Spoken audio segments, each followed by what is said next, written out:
Good morning, everyone.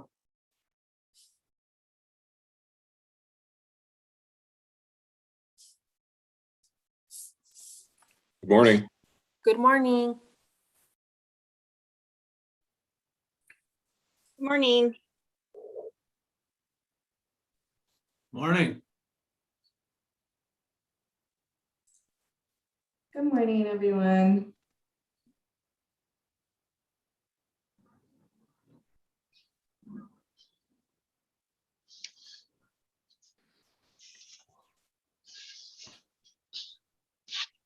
Okay. Good morning, all. Good morning, Chief. Good morning. Good morning. Good morning, Yahweh Bird. How are you? I'm in awe of your majesty. Right. Look at that stunned look on Commissioner Maestas' face. He's on There mute, we thank go. God. I was just about to greet El Jefe. El Jefe, that's right. You know, I used to substitute a lot, and all the kids always called me El Jefe. So brings back memories. Thank you, Commissioner. You betcha. Good morning to everybody else too. Else, We get it. You know, we know Commissioner Maestas. We know that the rest of us are unimportant compared to El Jefe / Yahweh.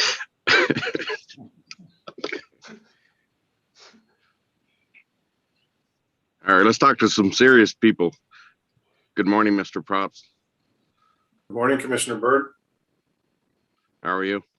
I'm good. Are you seeing me just fine?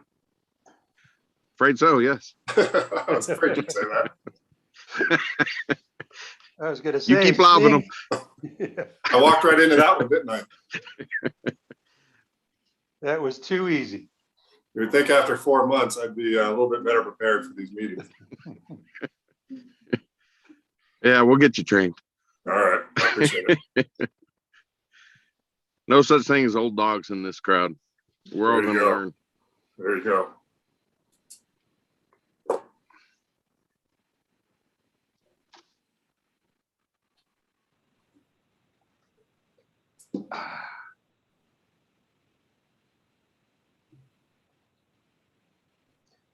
Okay, 9:30, and let us call to order and do the roll call.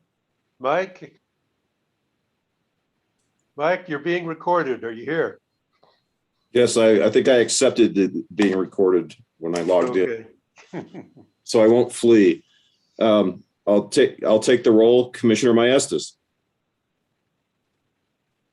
I'm here. Commissioner Byrd, Present. Commissioner Vicente Aguilar, Here. Commissioner Fishman, Here. and Commissioner Hall. Here. Commissioners, we have 5 commissioners present. That is a quorum. The commission may hold its open meeting. Terrific. Pledge of Allegiance. John, are you on? John Reynolds?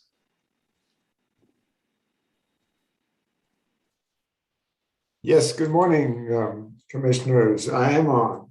I wanted to pick on you this morning on the pledge. Very good. Good morning, everyone. I pledge allegiance to the flag of the United States of America. and to the republic for which it stands, one nation under God, with liberty and justice for all. I salute the flag of the state of New Mexico, the Zia symbol of perfect friendship among united cultures. Thank you, John. Thank And on to consideration and approval of the agenda. So moved. Second. Mr. Chair, Commissioner Estes. if I would, I have just a few questions on item A4. It's case 21-00197. So I'd like to pull that from the consent agenda. Okay.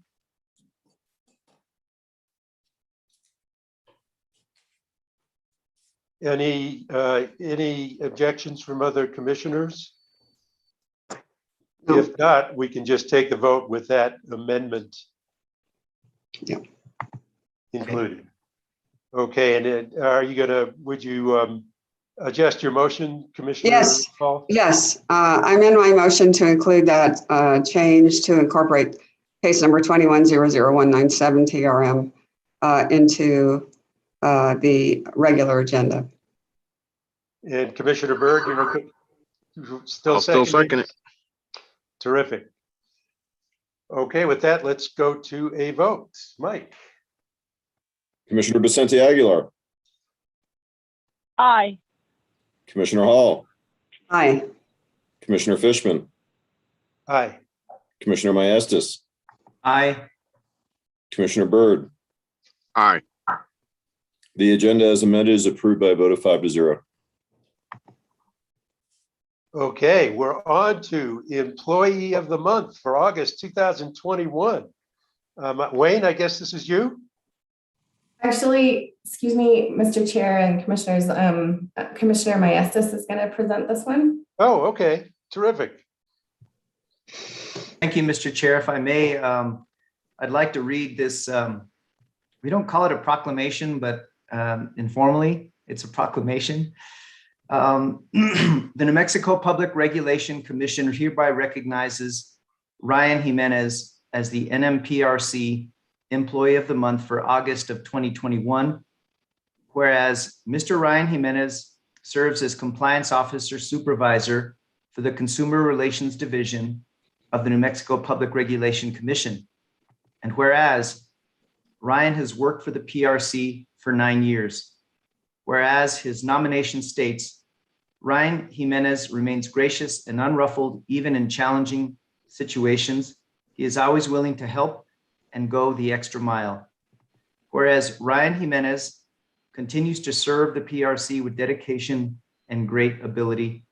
Now therefore be it resolved that the New Mexico Public Regulation Commission of the state of New Mexico congratulates Ryan Jimenez on his selection as the Employee of the Month for August 2021. And it's signed by our Chief of Staff. And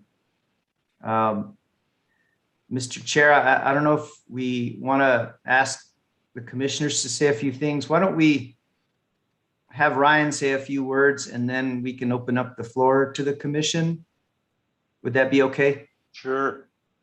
So Ryan, and I just want to state personally that I don't know how many complaints I get relative to my colleagues, but it seems like a lot. And I can tell you firsthand that Ryan is responsive, thorough, and he gets those issues resolved. And most importantly, he closes the loop. He confirms that the complainant or the customer is satisfied and that the utility provider is satisfied. And I really appreciate that. So Mr. Ryan Jimenez, you have the floor, and then we'll ask the commissioners to say a few things if they want to about you. I assume they'll all be positive.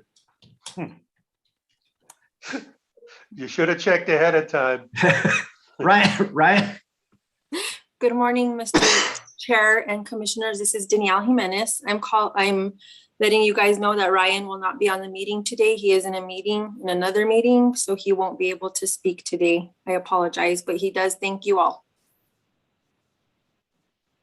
Okay. What? Who Anybody let else? him work? Thank you, Danielle. Commissioners, would you like to make some comments? Mr. Chair, I will. Sure. I guess it was fortunate that we had the opportunity last week to tell Mr. Jimenez how much we respected his performance. But I was sitting here thinking, and I probably shouldn't do that.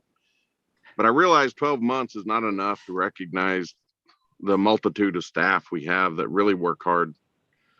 And, the list is huge just in my head of the ones we should be recognizing.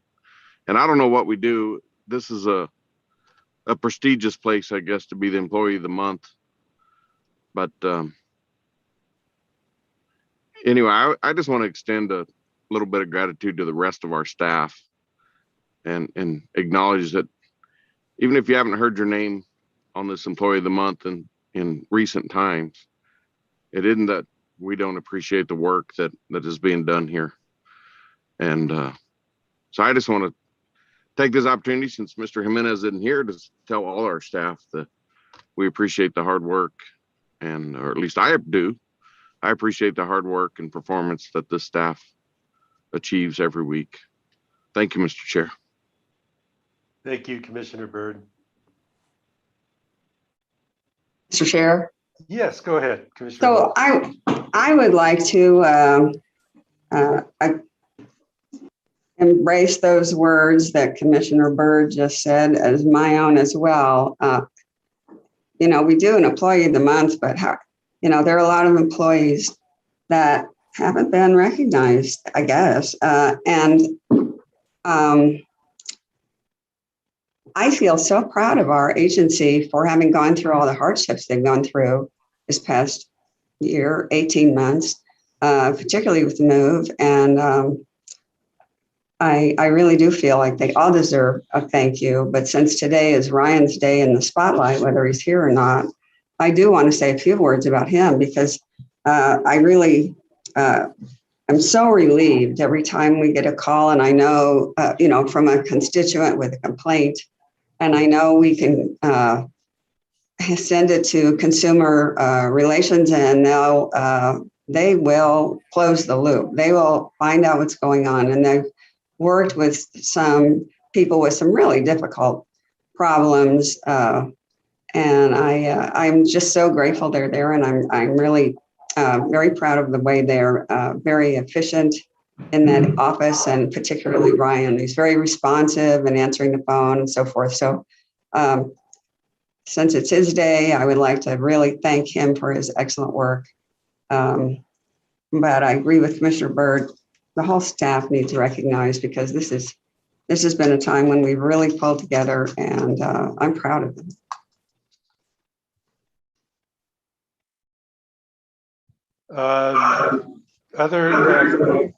Commissioner Vicente Aguilar, did you have any comments?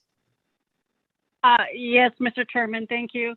I would like to take this opportunity to enlighten our Chief of Staff, Wayne Probst, to look at Consumer Relations Division as an example. And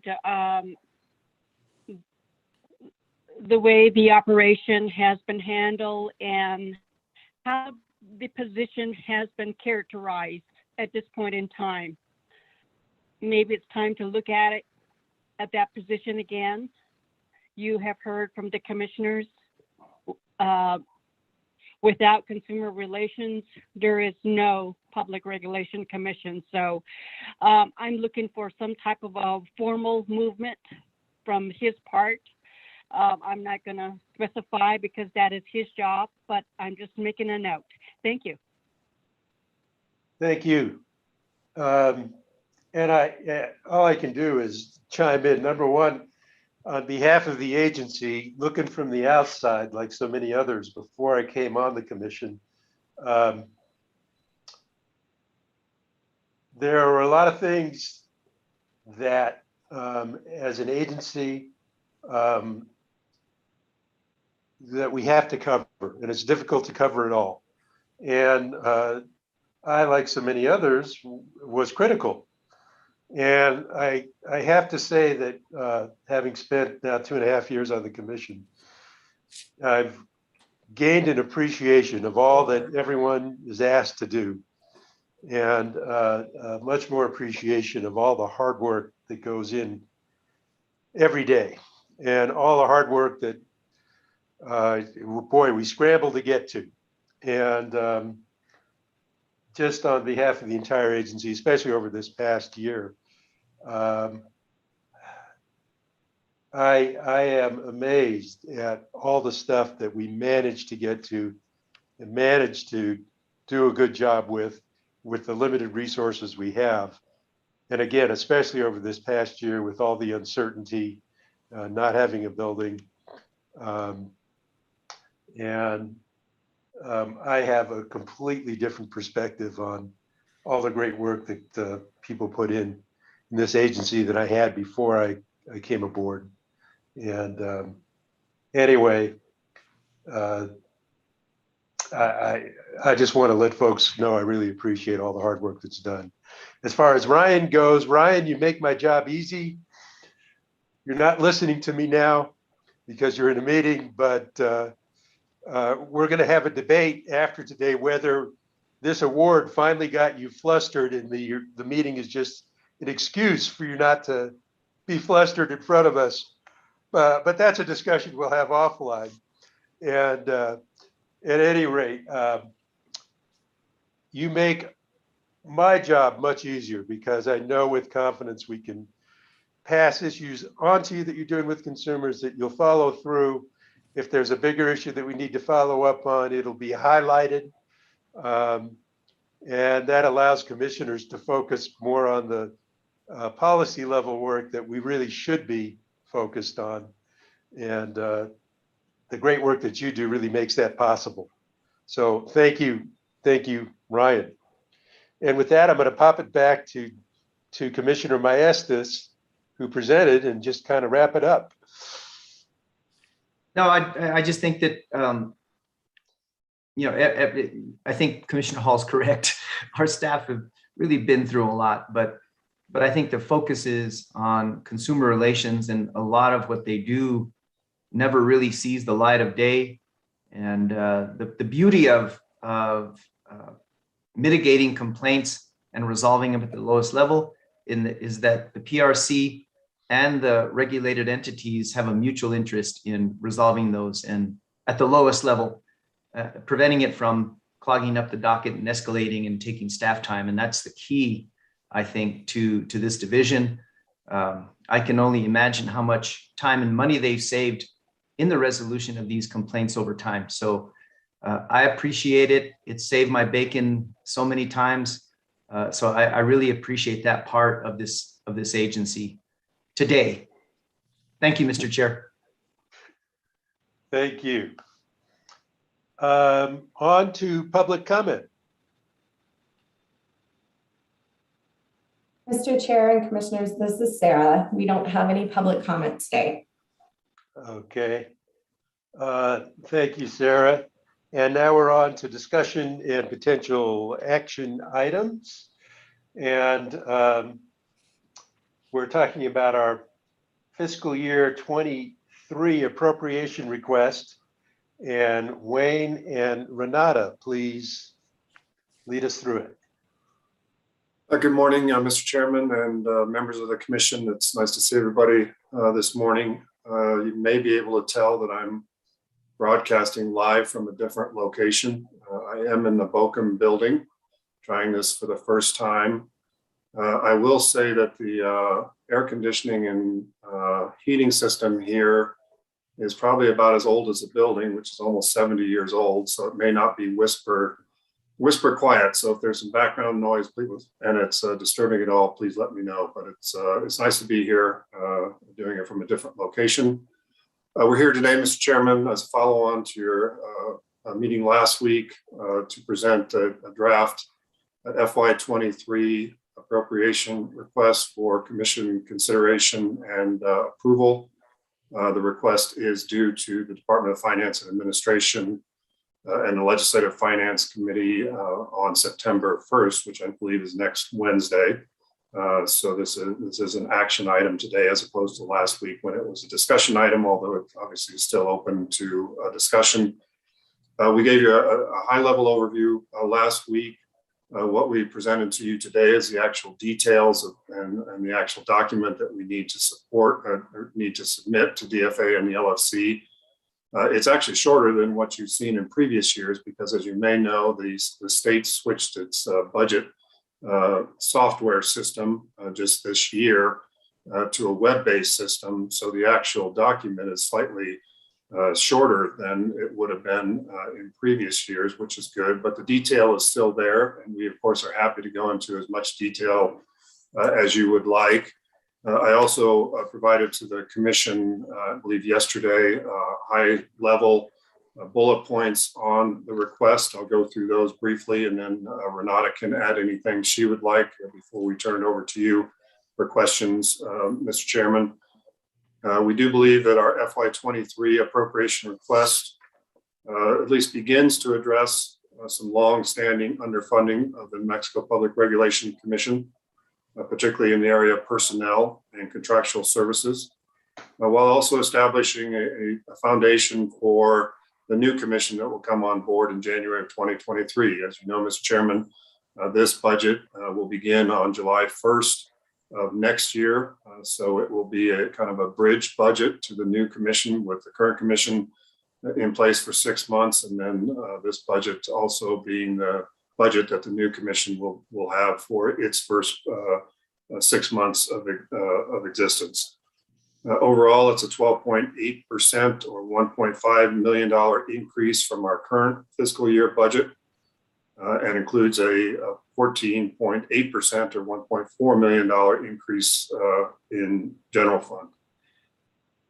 It does have an increase of 9% or a little over $900,000 increase in personnel. We believe that is an important investment both for the commission, but also the legislature and the executive to make in our personnel. As we discussed last week, Mr. Chairman, our current fiscal year budget is very tightly constrained, particularly in the area of personnel and contractual services. We believe this is a good start. It's not a finish, but we believe this budget is a good start in making that critical investment in the personnel that you all just talked very eloquently about, that do the day-to-day work behind the scenes to support the commission's mission. It includes a 33.1% or $250,000 increase in contractual services to provide technical assistance to the commission for implementation of the Community Solar Act, ETA, and other matters pending for the commission. Again, Mr. Chairman, our current fiscal year budget is beyond constrained in terms of contractual services and support to these critical mandates that the commission has from the legislature and the executive. It does include funding for our new office space and other administrative needs that we haven't requested in the past. This is, again, Mr. Chairman, I want to kind of emphasize this is the beginning of this process. It's not the end. This is our FY23 appropriation request. Within the next month or so, we will have to submit any supplemental appropriation requests for the current fiscal year, any supplemental budget adjustment authority requests for the current fiscal year, as well as our budget adjustment request authority for the next fiscal year.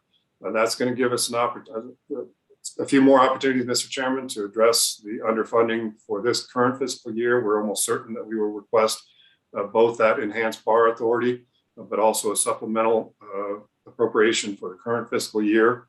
But we're also exploring, don't want to go too far in saying they're creative or out of the box thinking, but we are exploring some other areas, Mr. Chairman, in terms of seeking authority, particularly for FY23, budget adjustment request authority, possibly to use some fees to address some of the personnel issues that we've talked about.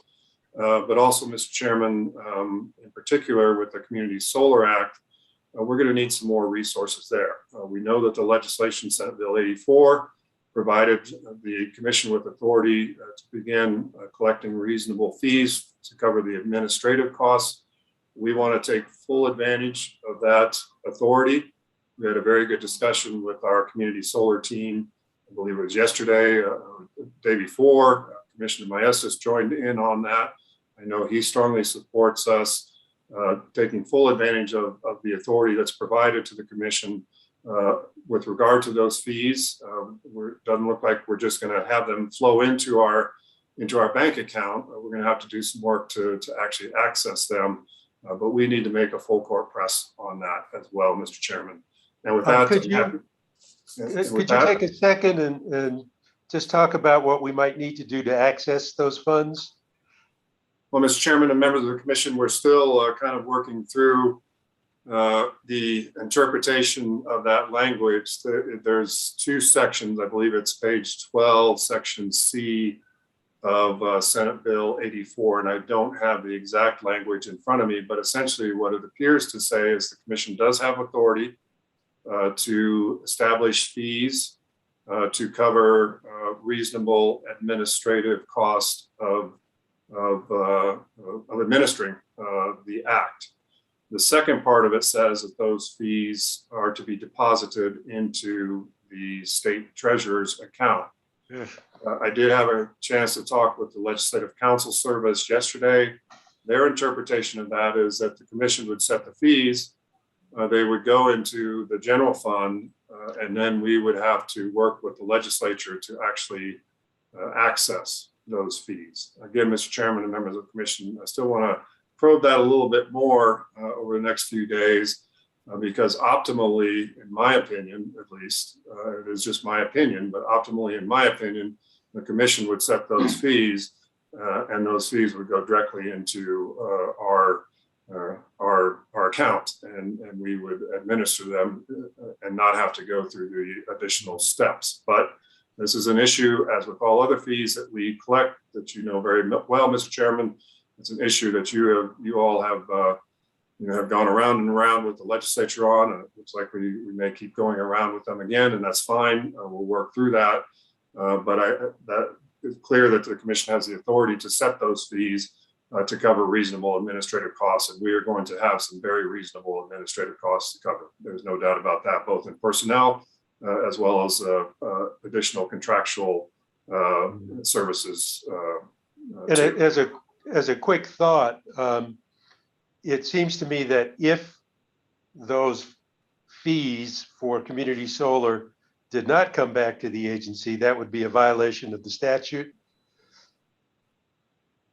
Mr. Chairman and members of the commission, I'm going to leave that to our very qualified attorneys on staff. Okay. I think that's part of what we're still kind of looking at is how that mechanism works, because as a language, understanding Legislative Counsel Services kind of position, at least initial position on that, the statute isn't quite as crystal clear to me as I would like it to be, but I'm not a drafter and I'm not an attorney. Yeah, okay. And again, just my prejudiced thought on behalf of the agency is that if it's said in the statute, the fees are to support community solar costs, that if the money doesn't come back to us, then the public's been faked out on that one. And it would seem to me to be a very disingenuous result. And I do think, Mr. Chairman, that we have a good chance on this one to make that very argument that the statute seems to be clear that the commission sets the fee. It's for a specific purpose, whether it has to be transferred through the general fund and the Office of State Treasurer, okay. But once that happens, it should come back to the commission in compliance with the statute. Okay. Well, continue. Thank you for answering the question. That's it for me, Mr. Chairman. I'll ask Renata if she briefly has any comments or can fill in any gaps that I've left, and then we'll turn it back over to you. No, I just kind of wanted to reiterate, I'm also in the Bochum building today, and unlike Wayne, I face Burrow Alley. So for those of you that are familiar with Burrow Alley, there's a couple of restaurants. So every day at 5 o'clock, I know when it's 5 o'clock because the music starts and the guitar playing and the singing. And I'm well aware that we've hit that 5 o'clock hour, and I thoroughly enjoy it. It's pretty delightful. So I am going to take you through, as Wayne had mentioned, we now have a budget formulation management system that replaced our older system, which was the budget request system, BRS, which had been around forever. BRS, when I started in state government, BRS was the system that was being used. And I think even at that point, it had been around a while, and that was back in 2003. So this was a big move, moving to the new BFM system and the web-based system. I'm going to take you through what is the hard copies that will be submitted next week to DFA and LFC. And I'm going to share my screen here soon. So hopefully I'm set up to share. But I just wanted to know what I went over last week was my roadmap to the budget requests. And what you're seeing today is those numbers now in the BFM system. And I'm really happy the numbers reconcile. They're in there. They match the roadmap. There's been some other challenges with BFM, and you may see them as we go through the document, but the numbers are reconciled and good in the system. So give me just a sec, and I am going to share my screen.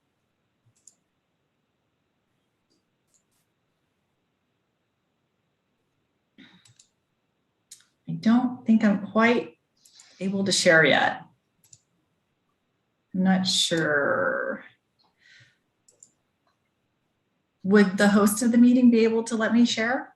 Yes, Renata, I'm sorry, this is Sarah. Let me do that real fast. Thank you.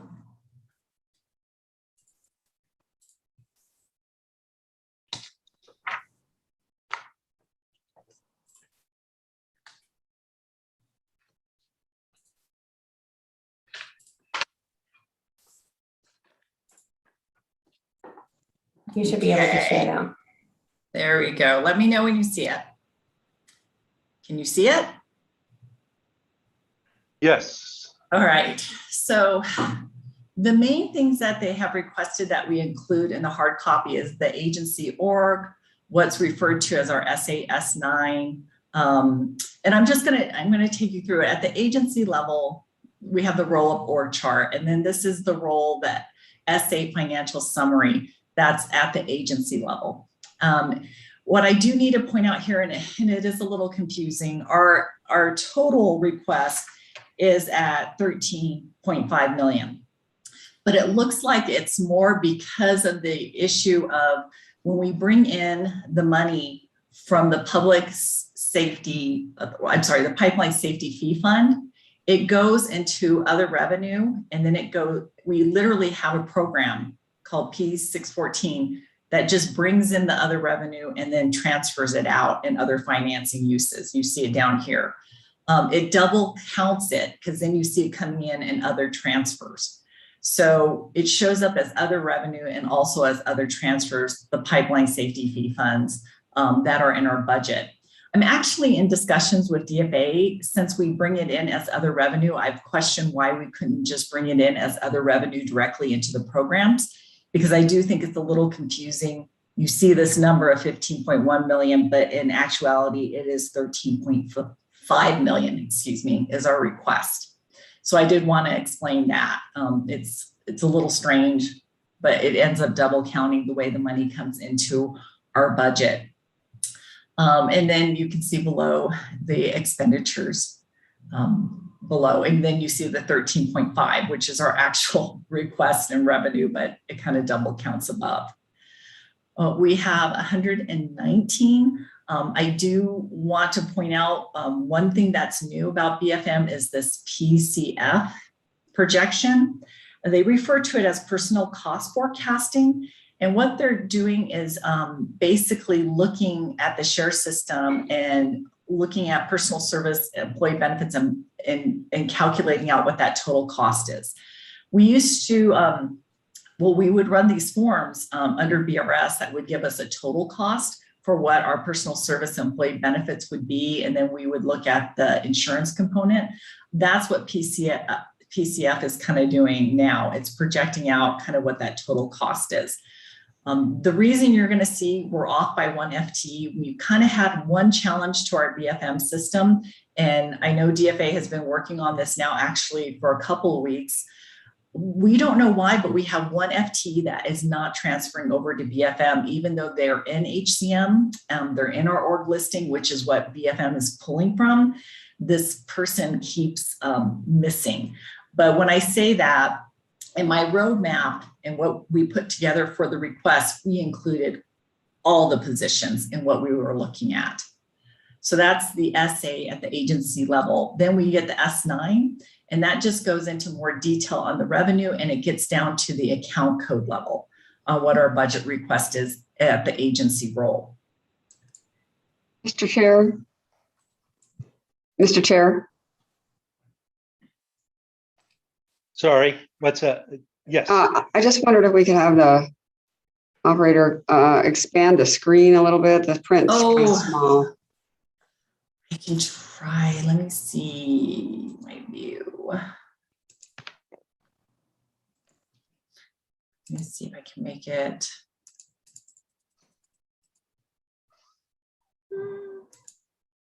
Try that. Ooh, now it's really big. So, Okay. So I don't know. That's fine. But this is kind of the detail. So you'll see at the very top, this is our base request, and then it goes through the different account codes. And this is at the agency role here. It will go through personal service employee benefits, contractual services, and then our other expenses. The one thing I will note, and this is the same for most state agencies, is that our personal services and employee benefits is the majority of our budget. And I think, it is rare for that not to be the case for a state agency. The biggest investment budgetarily that the state makes, and NMPRC also, is in the people that work for the agency.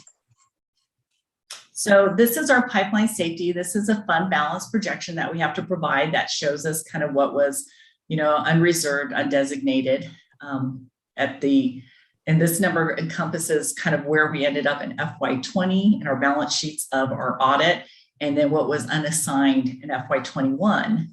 And then down here, it accounts for how we budget out in 22, and then how we're looking to budget out 23 to get to the unreserved, undesignated fund balance.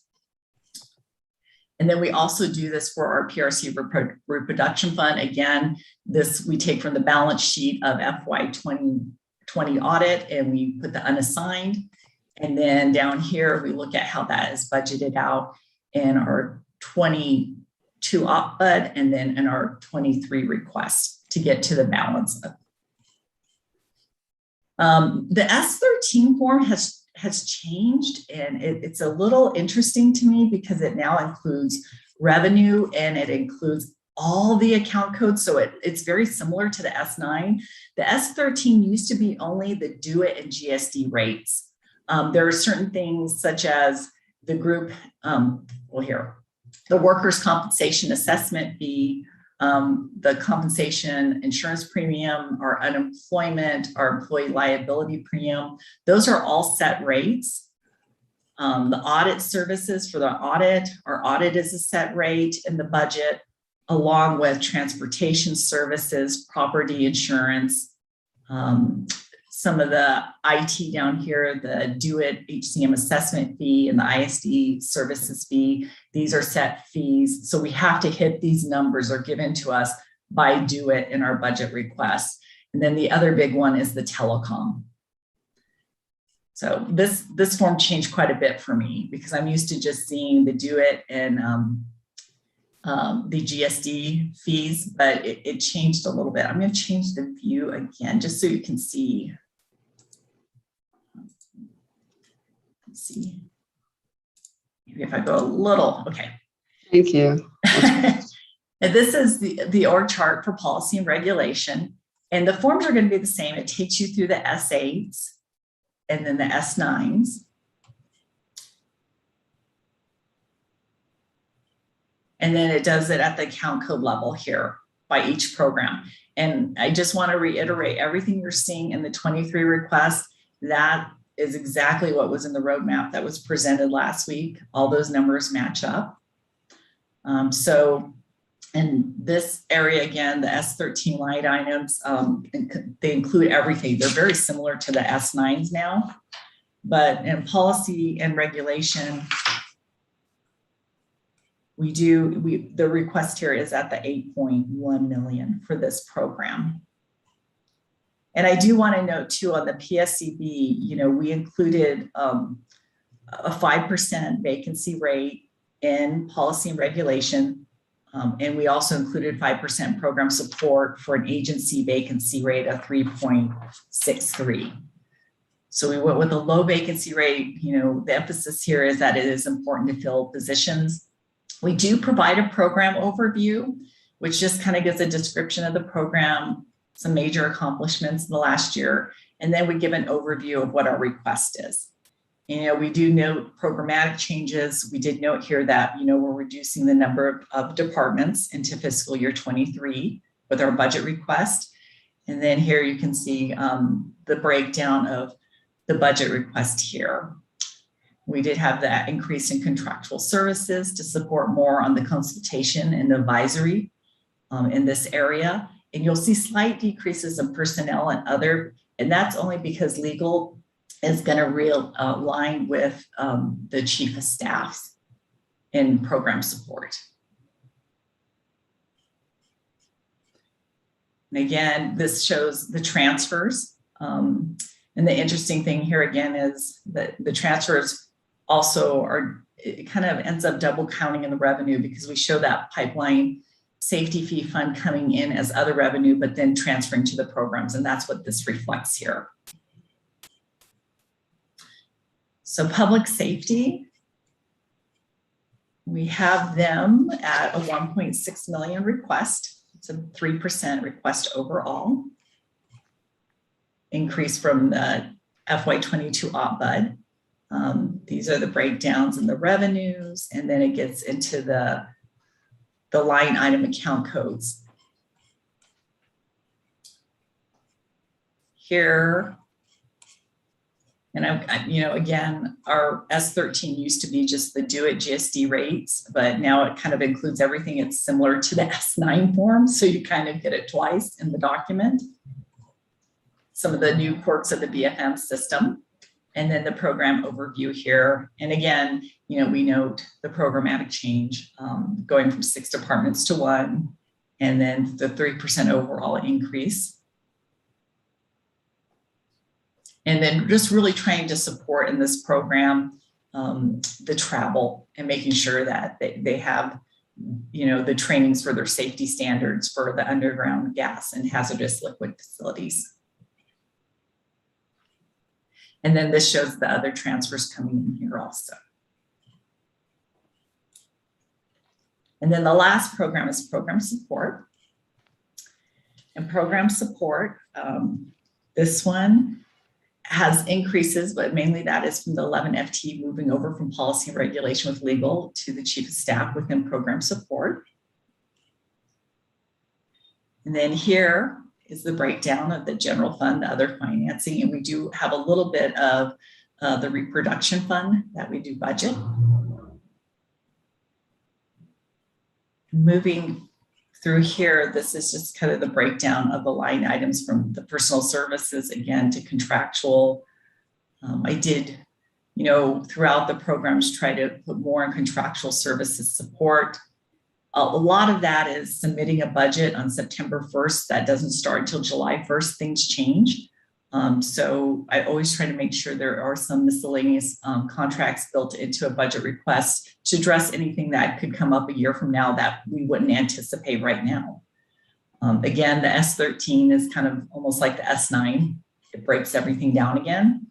And then in program support, we note here that we're going from 8 departments to 2 in this budget request when we get into fiscal year 23. We do have an increase in personal service employee benefits. A lot of that stems from the 11 moving over from policy, regulation, legal to the chief of staff.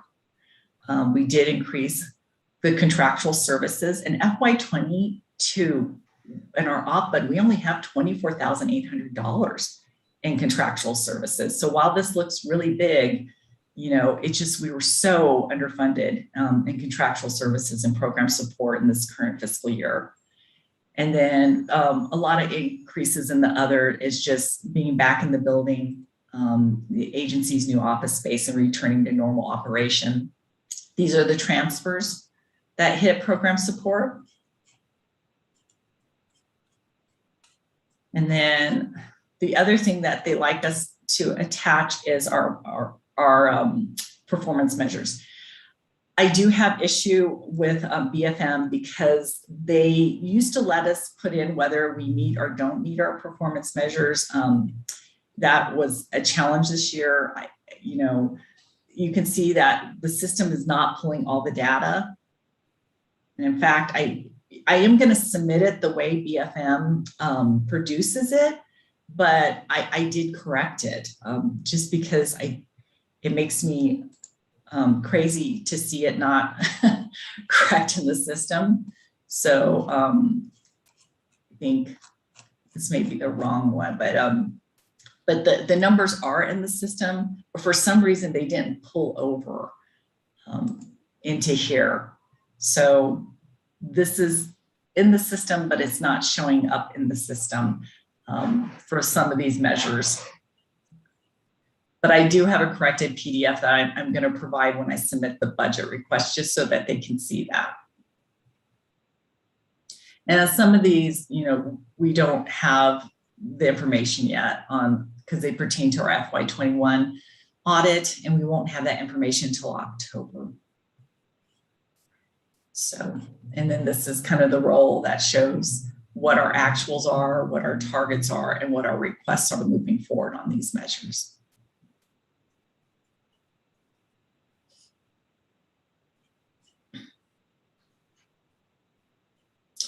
I have been talking with the different division directors. So some of these targets for 23 will be changing between now and when we submit, and it's more based on where they're finding that their actuals are coming in for this year on targets.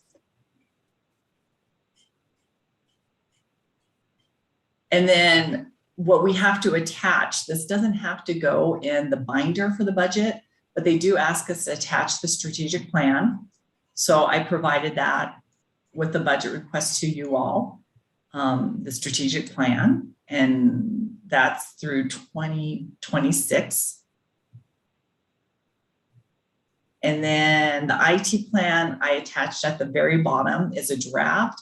I know Miguel is working on the IT plan, and that is, we actually, I know I just provided budget numbers for this, and he is working on updating the IT plan.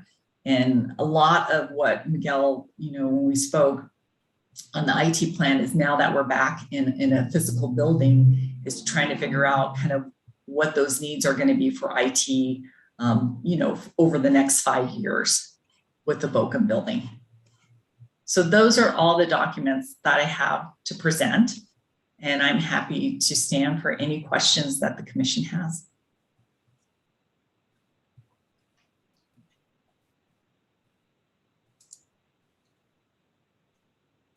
Commissioners. Mr. Chair, I have a question. Sure. So I was just curious, how could you explain to me how do you, from moving, I guess it was a legal division, or from something to program support. I forgot where it was located, but it went to program support. How do you get savings from that? I was just curious. So when we move those positions over, that's what creates the negative for policy and regulation. That's what creates the what? Well, when you look at a policy and regulation, there's 11 positions that are going to move from there to program support. So you see that increase to program support overall. So it's interesting, you know, because we have to fix the personal service and employee benefits. It comes out as like a negative 7.3, and that's like $547,000. But in actuality, the moving of those 7 positions is over $1 million. So there's like $500,000 that we're making up to kind of write personal services and employee benefits within policy and regulation. When we started out, when I started out looking at this, there were 33 departments. And so I brought it down to 9 departments so that I could build the budget on those departments. Last week, when I showed the roadmap, it shows those individual departments and how they roll to the program level, and then how the programs roll to the agency level. So the realigning of legal was kind of based on that, you know, legal oversees for the agency. And most legal departments align with program support or the office of the secretary or the director, or in this case, the chief of staff. So it was to try to kind of condense down those 33 departments in a way that made sense into 9 departments. And then I built the budget on those 9 departments. It might be helpful if I show the roadmap. Hold on, I'm going to share. Okay.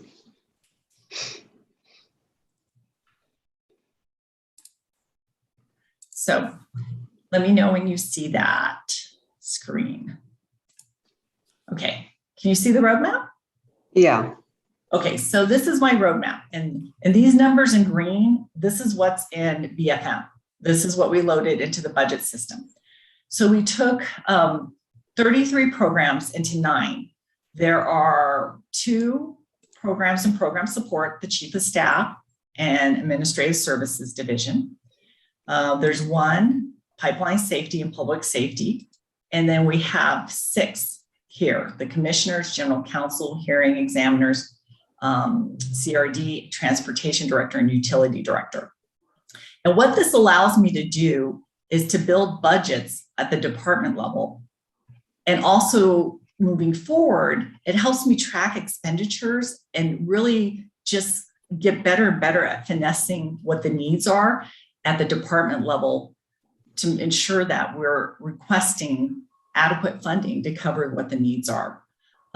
It also helps me because in the future, I can have meaningful discussions with the division directors on where they're at in their budget and what their budgetary needs are, because we're going to build the budget at the department level and then it rolls to the program level. And then these program levels roll to the agency level. So right now, because we have 33 departments, it's really hard to do budget projections beyond the program level because some of our departments, we may only be hitting 2 account codes. What? Some of our departments, what did you say? Some departments, we may only be hitting 2 account codes. And these are the account codes. All these account codes over here for personnel, contract, and then other expenses. So it's really hard with 33 departments to look at a budget projection except for at the program level, like policy, regulation, public safety, and program support. What I want is to build a budget on a department level where I can go to, say, for instance, Mr. Reynolds and utility and have a discussion on, is it sufficient, his contracts? Does he need more consultation, regulatory contracts to support him, and then build a budget around that? But also moving forward, as we get into an actual operating budget, I may note that some things are expending quicker than anticipated. Maybe they're not fully utilizing other areas, and making those adjustments moving forward to the budget to make sure that we're budgeting where those needs are. I'm not sure if that answers your question, but I hope it provides more clarity of kind of how the budget was built. Well, I'm glad to see how you do this, but I think I heard the answer to my question, which was just simply, how did you achieve it looked like $400,000 savings or something like that when you switched legal from policy to program support. But I think it was because of the way the budgets were structured initially, and then I don't quite really know what you said. Yeah, if you look at the policy and regulation, it looks like it's reducing a little, but the reality is we're increasing it because we are already deficit there. So when we were already in a deficit. Well, not a deficit, but we're not adequately funded in PSCB this year, and that's across the board. So, you look at 11 positions moving over, and that's over $1 million, but we're looking at their decrease is only about $500,000, about 500,000. So I actually am increasing the budget by that amount to make sure that we're fully funding the salary and benefits. Every single position in the budget request, when I built the roadmap, I build it looking at every position and what the cost is to fund. Actually, that probably would have been good to show you too. Hold on. So when I'm looking, I have a salary tab here and it contains every employee. And I look at what it costs to fully fund that employee. So this number right here, the 11.7 million you see, that is what it costs to fully fund every employee for a full fiscal year. Now, obviously, we're not asking for that because we do take a vacancy savings there. But what I do want to note too, and this was kind of the really shocking thing for me, is when you look at that 11.7 million, that's based right now on point in time on the positions we have filled. That's what it would cost to fully fund. But our overall budget for this fiscal year we're in is at 11.9 million. And that kind of shows what the difficulty is of this fiscal year is for the agency and how we're underfunded. And PSCB is the main area that we struggle with. Right now, in program support, we have 3 positions that are being held vacant all year. But even with the current staff that are already hired and in place, we're at a negative $110,000. And that's why going into the session, it's going to be critical to fix program support through program transfer authority or through supplementals. What we're seeing too in policy and regulation is we're holding about 8 positions vacant right now through the whole fiscal year, just in order to fill other positions. So it's a real challenge. Personal service employee benefits obviously is the biggest part of the budget. And, the biggest investment here is the people. But, when you look at 11.7 million to fully fund everyone and you're at 11.9 million budget, that does not allow us to fill our positions. And that's the challenge for fiscal year 22. Well, thank you for explaining this to me. I really appreciate it. I'm also very interested to hear we have eight vacancies in policy portion of it. Thank you. Mr. Chair. Yes, Commissioner Maestas. Thanks, Renata, for that overview. Can you pull up the main org chart form S2 that's on page 1? The very first one, correct? Yes.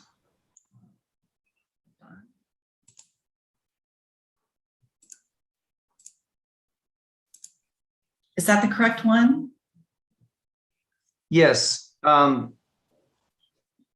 comment is I don't see human resources under ASD there. You do show it later on in the budget breakdown. Yes. Not in the main one. I can actually add that pretty easily here. That may have just inadvertently dropped off.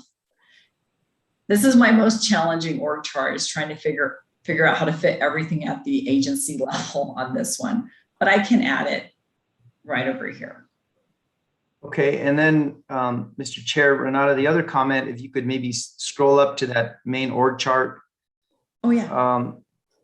I noticed in the qualitative overview of our appropriation request, we are requesting an additional 930,000 for additional positions to implement the ETA. And I thought some of those were advisory.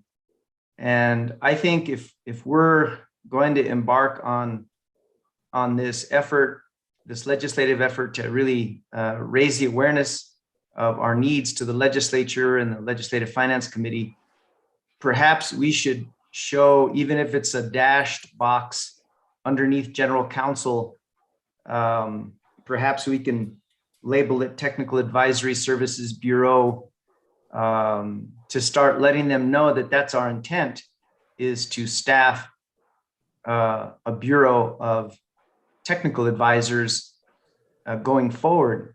And we can let them know that those positions that we're requesting that we intend to fill will be in there. I realize it's safe to put General Counsel, but for the purposes of, again, raising the awareness of the need for a group of technical specialists, I think we should show some subordinate bureau under General Counsel in there. Generally, everything with the budget request is point in time. So for instance, if I was to look for a reclassification of an employee was in process, I would not include it in the request because it hasn't been approved or gone through. I'm not sure if the best place is in the org chart to put that, or maybe more in the program narrative, because it's something that we're looking to do in the future. Because the org chart is kind of like PSEB, it's just point in time where we're at. We could add that in the narrative, Mr. Chairman. Yeah. Commissioner, we'd be happy to do that. That's a good point.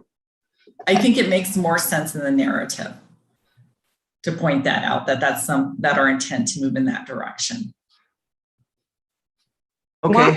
Well, I guess Mr. Chair, Commissioner Maestas, do you mind if I speak No, up go right here? ahead. Well, is there a requirement in the submittal that we only put in what we have right now? I mean, there is one position in general counsel that's not filled, but it's a policy advisor economist position. So, I mean, to the extent that position exists and it's not a council position, that could be put in. And then, it seems to me I guess I share Commissioner Maestas' concern that we raise the awareness that this is something that's necessary, and putting it in a chart, I kind of illuminates that a little bit. A picture is worth 1,000 words. I mean, if it's absolutely improper to do it, I understand, but at least even putting in a dotted line to show that there's a vacant policy position there, and and maybe a note indicating that we need to expand it or something like that, or in the comments, maybe you could say that. At least let them know that it's there. There is a policy position that I believe isn't filled. And so if you could at least put that on the chart, then it gets the notion across that that's an appropriate thing to have. And then elsewhere, I guess you can discuss about how much we need to expand that. Is it not true that we still have that vacant economist position in general counsel's office? Mr. Chairman and members, Commissioner Hall, I believe it is still vacant. And perhaps one of the things we could do, Mr. Chairman, is just expand that general counsel box to include that. Fine. To show However, that, and to demonstrate that. Whatever you think makes visual sense, although, I noticed there's a separate box for commissioner assistants.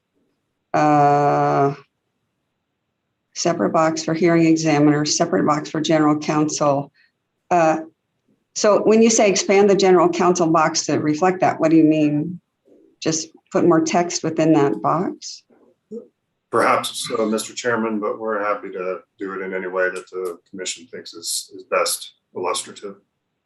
But yeah, we could, instead of creating a new box, we could expand that general counsel box. Just a thought. Okay, well, I leave that up to administrators to work on. I don't know. Yeah, maybe more text in the box. And I would defer to Commissioner Maestas. He probably has thoughts on that. The dotted line, appeals to me, but it's your format. So Commissioner Maestas, do you have any thoughts on that? I do. I really think that if you look at that organizational chart, there's, no sign of any kind of technical advisory personnel, which is just as important as our attorneys in general counsel. And if we're going to start educating the legislature, we need illustrative forums to do that. And I think showing an org chart, even if it just shows a dotted line, call it what you want, but I think it should have the words technical advisory personnel, technical advisory services. I really think it's vital going forward if we're ever going to have a full suite of a multidisciplinary group on the technical advisory side to assist commissioners going forward. And so I feel really strongly about that. I really do.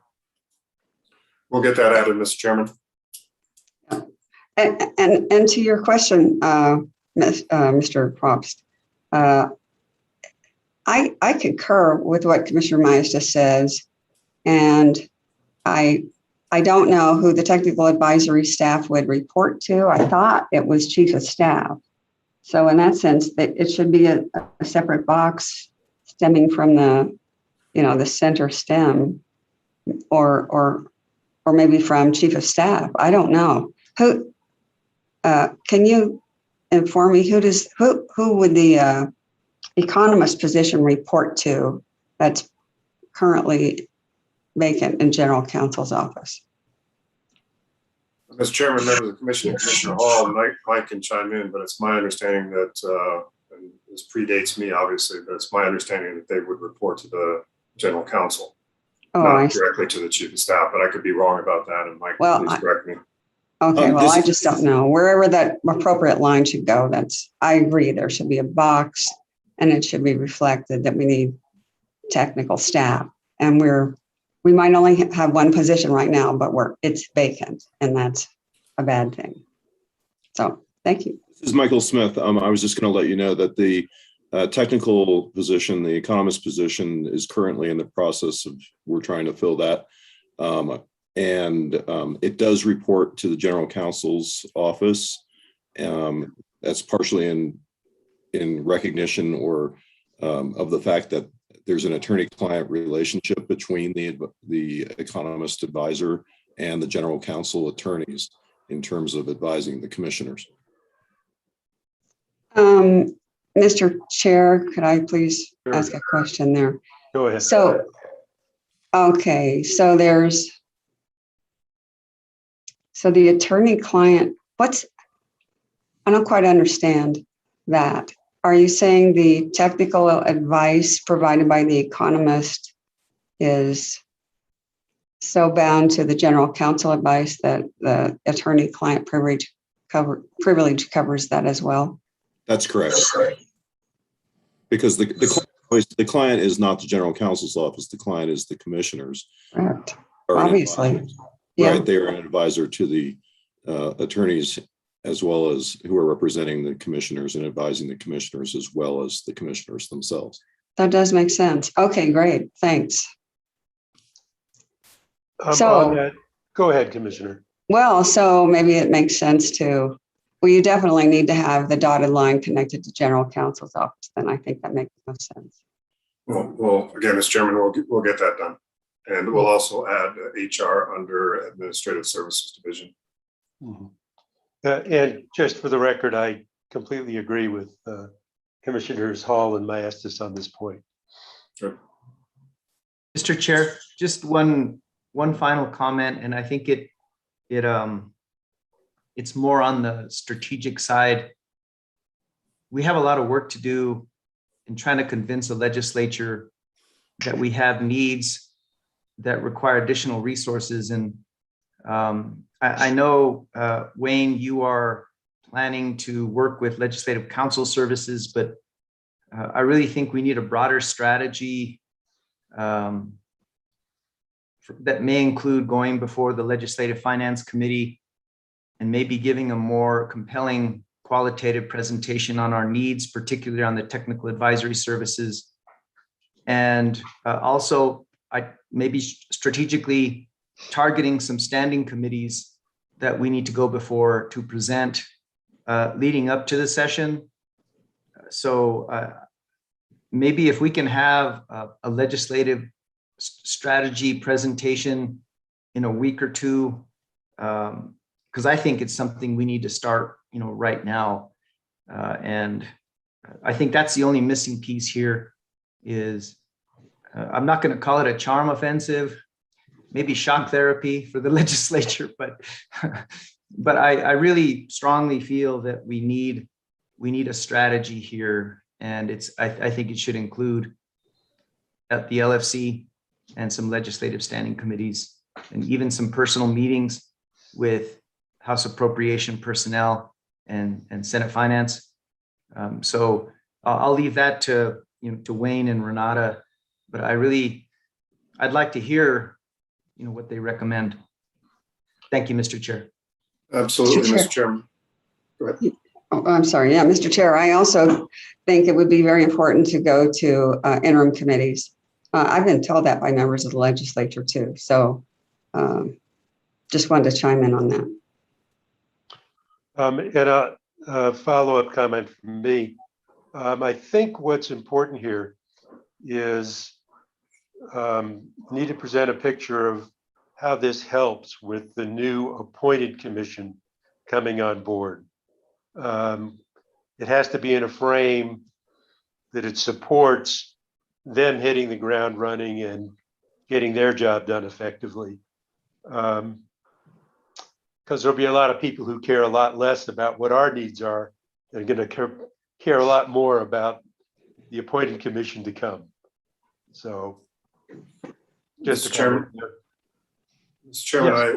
I sort of unfortunately agree with you because I think they should care as much about the work that this commission has to finish as the work that the new commission has to start. But I think that's right. I think the message here is, I sort of mentioned it earlier, this is a bridging budget.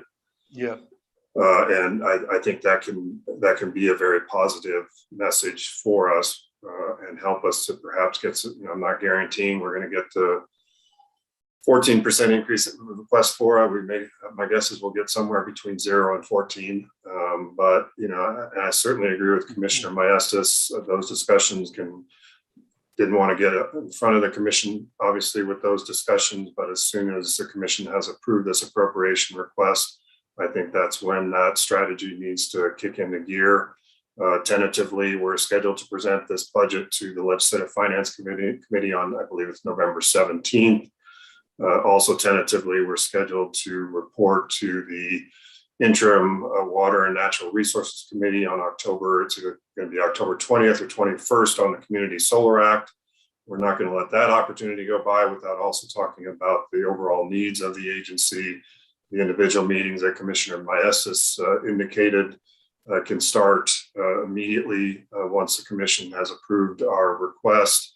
And I would also, kind of a request from me to you, is each of you know legislators in your communities, and I think that's a really good place to start having these discussions. So I'll be reaching out to you to see who your friends are. I have some friends, particularly on the staff level, but also members of both the House and Senate. But there's 5 of you, so there's at least probably 10 people right there that we can reach out to immediately to begin sensitizing them to the needs of the commission. So that is certainly, I think, probably going to be my priority once we've actually submitted our request. Okay. And one other thing that I'll throw out, that in light of some recent dockets that I've been reading, I've been disappointed in representation for residential and small business consumers in many of the dockets that I've seen. And there's been discussion, I guess internally, I've talked with folks about, is having that representation be done by the AG seems to have gotten caught up in resource and perhaps even political issues. And that legislatively, it might make sense to come up with an independent examiner or independent entity that represents consumers, that has a consistent focus on it. And that's something that could be attached to the PRC, or it could be totally independent and attached to another agency, but they just have to have the focus. Because I feel that we've got our largest set of stakeholders is getting short shrift here in terms of interveners. And we need a fix on that. And it's something that certainly I'd like to discuss going forward, and I think it would be a huge service to an incoming appointed commission. So just something to keep in the back of our minds. And I have no idea what form it would take at this point, but I don't think it's an issue we should just let slide. Just too important. Mr. Chair, Yes, go ahead, Cynthia, Commissioner Hall. you know, a number of years ago now, I have to dig it out, a task force was created by the legislature on ways to, and tasked with coming up with ways to improve the PRC. And one thing that they recommended, and I can't recall now whether it was to have it be part of the PRC or not, was that an Office of Independent Consumer Advocate. I have heard of that, you know, just in the course of my career here from other states. I know Texas has a totally separate agency called Office of Consumer Advocate. And other states, I think there are a number of other states that have such an office. It's not always totally independent. Sometimes it's attached to their AG office. And I don't know whether there are states with one attached to the Regulatory Commission, but I just wanted to state that just for the benefit of anybody, you know, on our staff or on the commission who weren't aware of this sort of thing. That's not a new idea you thought of. It's a structure that's used by other states as well to good effect, I understand. So just wanted to toss that out there. Well, thank you, Commissioner Hall, for taking away credit for the idea from me. Trying to show some support here for the concept. No, it's done in many places across the country. Certainly not my idea. And but something we really need to look at, because recent dockets, I feel the residential and small business consumers have not gotten the quality of representation they deserve. So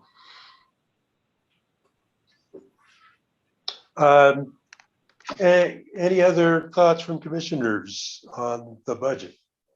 Mr. Chair.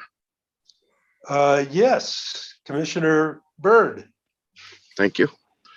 I've got a couple questions, comments for Renata or Wayne. I want to start out with that chart, organization chart form S2. It shows up in 3 places. I think it's page 1, page 13, page 24, but all 3 versions are different. Yes, Mr. Chair, Commissioners. The first one is an agency chart. It's the most challenging one to fit everything in, and then it's by program. The following charts are by the program. Okay, so page 1 form should have all our divisions. It's the agency level, and then it goes to the programs individually, the policy and regulation program, the public safety, and then program support. I based the org charts off of the org charts that were in the last operating budget, and then only adjusted for moving the legal over. You know, if they need further finessing, I have no issue in further finessing of the org charts. This is something that even prior to BFM, BRS required these org charts. They've been submitted with every operating budget, every budget request over the years. Okay, so I'm just going through, I guess, the divisions I know in my head. Where does pipeline fall into that? I think pipeline needs to probably be put off to the side because I'm looking at that too. I think it's interesting because the transportation director tends to be over pipeline and also transportation. And I think it kind of got lost in there on the agency overview. But that can be added in. Again, that's the hardest chart for me, is the agency level, to fit everything into that chart. And maybe I need to go higher level on that one in order to fit everything in. But Okay. I can look at that and reassess that.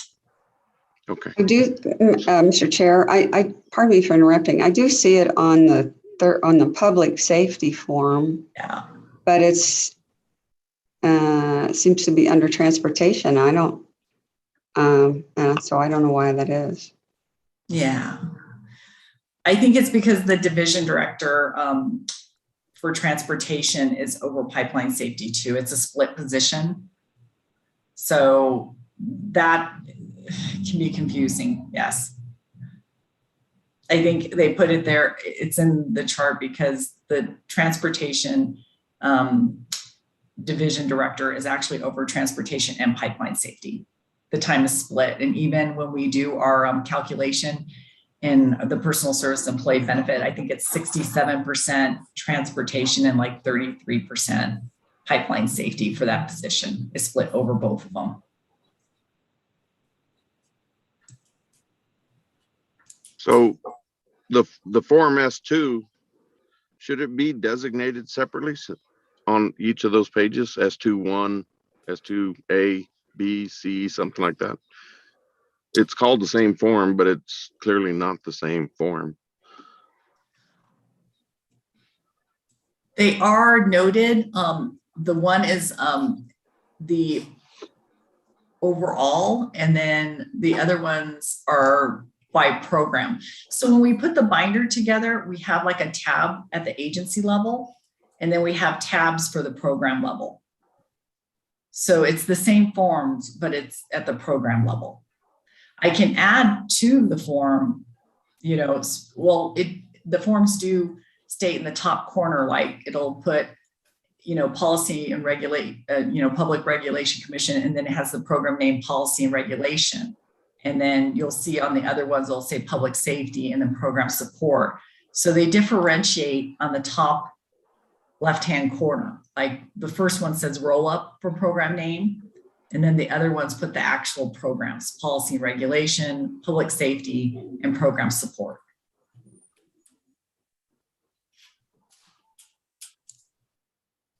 Okay. My final question on the document I got, page 54, is the letter to the executive.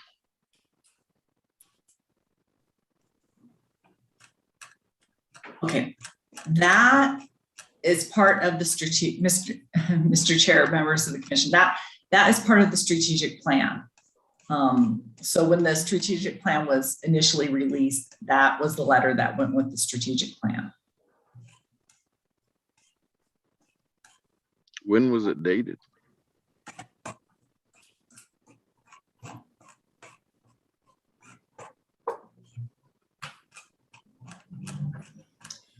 Mr. Chair, members of the commission, I'm not sure when the initial strategic plan was released. I know it was to encompass from FY22 through FY26. So I don't see that they put a date on the letter within the strategic plan. And I don't see an overall like date on the title page of the strategic plan. And what brought my attention to it is who it's listed as chair, which Commissioner Vicente Aguilar was chair, but hasn't been for a few months now. And I'm just making sure that isn't supposed to be a current letter. Mr. Chair, members of the commission, no, that was just the letter that was issued with the initial strategic plan, but I can remove that letter from the strategic plan if that is the wish. No, I had no comment to that. It's just making sure that we listed the chair correctly. If that's a current letter, if that's a previous letter, then it's correct as it stands. But there was no date on the letter, so that was part of my confusion. And that's it for me, Mr. Chair. Thank you, Renata, for answering those questions. Thank you. Commissioner Vicente Aguilar, we haven't heard from you. Mr. Chair. Comments on? Mr. Chair, could I interrupt just to follow up on one of Commissioner Byrd's questions? Sure, go ahead. So Renata, I have a question. Why is it that pipeline safety shows up under public safety, but not on the policy and regulation chart? Because the policy and regulation chart shows transportation division and shows Railroad Bureau and Compliance and Investigations Bureau, is pipeline safety not a bureau then? Is it something? Mr. Chair, commissioners, pipeline safety is the only department under public safety. And I think in the overall agency level, it kind of, because it reports also to the transportation director, kind of got absorbed in there. I think I need to kind of, it is confusing. The transportation division director is over pipeline safety, and that's confusing because you see transportation down below, but it's strange. We have this situation where we have a division director that oversees two different areas and two different programs. And I think I just need to look at both of those org charts and better kind of clarify how that looks. I think I need to just pull out the pipeline safety as separate under public safety. And I think that did get missed. And then I probably will take the transportation out of the public safety chart just because I think it's confusing. Yes, they do report to him, but he's in a different program. That would be good. It is confusing otherwise. Thank you very much. Okay. That's all I have, Mr. Chair. I'm sorry to. No, not a problem. Okay. So Commissioner Vicente Aguilar, did you have any comments before we move on? Thank you, Mr. Chairman. I just want to thank Renata and our Chief of Staff working on this budget proposal. And thank you very much for going into detail and presenting it in a fashion that we can understand. And I just want to say, job well done. Thank you. Thank you. And I want to thank Renata and Wayne also for being flexible and listening to the suggestions and being responsive. A lot of times people are very protective of their work, which they should be. They work hard on it, but it's also good to be good listeners and incorporate the input. So thank you for doing that. Thank you. Mr. Chairman? Yes, Commissioner Maestas. Yeah, I'll move to approve the proposed FY23 appropriation request. Is this I'm sorry, I've lost track of my agenda here. Oh, okay, potential approval. Thank you. Do we have a second? Second. So we have a Mr. Chair. second from Commissioner Byrd and Commissioner Hall. What did you have? Oh, nothing. I thought it was under just discussion items, but it's not potential action items. Yeah, No, that's we're what I was fine. thinking. Sorry. Mr. Chair, just under discussion, Renata, before you make any more changes to the org chart, please check the statute because it's very prescriptive in terms of what bureaus are included in those statutory divisions. And you may, since we are making changes, we may field questions about that. Maybe there's a way you can perhaps identify which divisions are statutory and which are not. Just a suggestion. Oh, and then the last thing is you just show legal as legal, but the legal division is a statutory division. That's all I had, Mr. Chair. Okay, thank you. Judy, did you have a comment? No, I'm just getting ready for the next matter.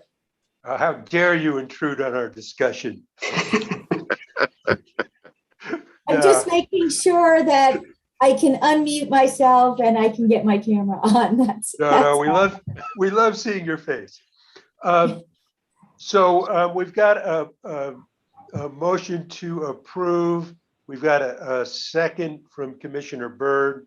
I just want to clarify that we're trusting that the adjustments that have been discussed will be incorporated as we move forward, and that we don't need to do any kind of amending to this approval to have that happen. Is the commission comfortable with that? Sure. Okay, terrific. Mike, can you take the roll? Commissioner Fishman, Aye. Commissioner Maestas, Aye. Commissioner Vicente Aguilar, Aye. Commissioner Hall, Aye.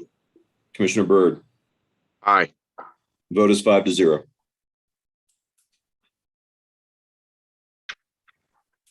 Okay. So now we're on to the update on implementation of COVID-related HR policies. And Wayne is still with us, and Renee, we missed you last week, so welcome. Good morning, Mr. Chair and Commissioners. Thank you. Mr. Chair, this is a follow-on from last week's good discussion and approval by the commission of some updated COVID-related human resource policies. Renee's got a couple of updates as well, but we had a very good suggestion last week from Commissioner Vicente Aguilar in terms of communicating the policies, and we took that to heart. Renee sent out the commission-approved policies to all staff on Friday to give them at least a couple of days to review them. We also held, I think it's the first one we've held since I've been chief of staff, but we held an all-staff meeting Monday at 4 o'clock. I think we had over 72 staff participated in that meeting to also go through those policies, answer any questions that had come up. Didn't have a lot of questions, but we did have some good ones. And I think we kind of took some of those questions and we'll probably be not necessarily refining the policies the commission adopted, but refining some of our internal policies. We have begun to receive proofs of vaccination that are required from the policies. We've begun, I spent most of yesterday with Danielle signing new telework policies that are coming in, and those are due on Friday. Renee sent out another document this morning. I didn't get a chance to take a look at it, so I'll let her talk about that. I think it's related to this subject matter. But this is all in preparation for opening the office building, which we still anticipate doing Monday at 8 o'clock. And so we are making progress on what the commission approved from last week. And with that, Renee, you want to fill in any gaps that I've left? Yes, thank you, Wayne. Good morning, Mr. Chair and Commissioners. As Wayne just stated, I did send out the COVID-19 mitigation, self-screening and reporting policy and procedure acknowledgement form.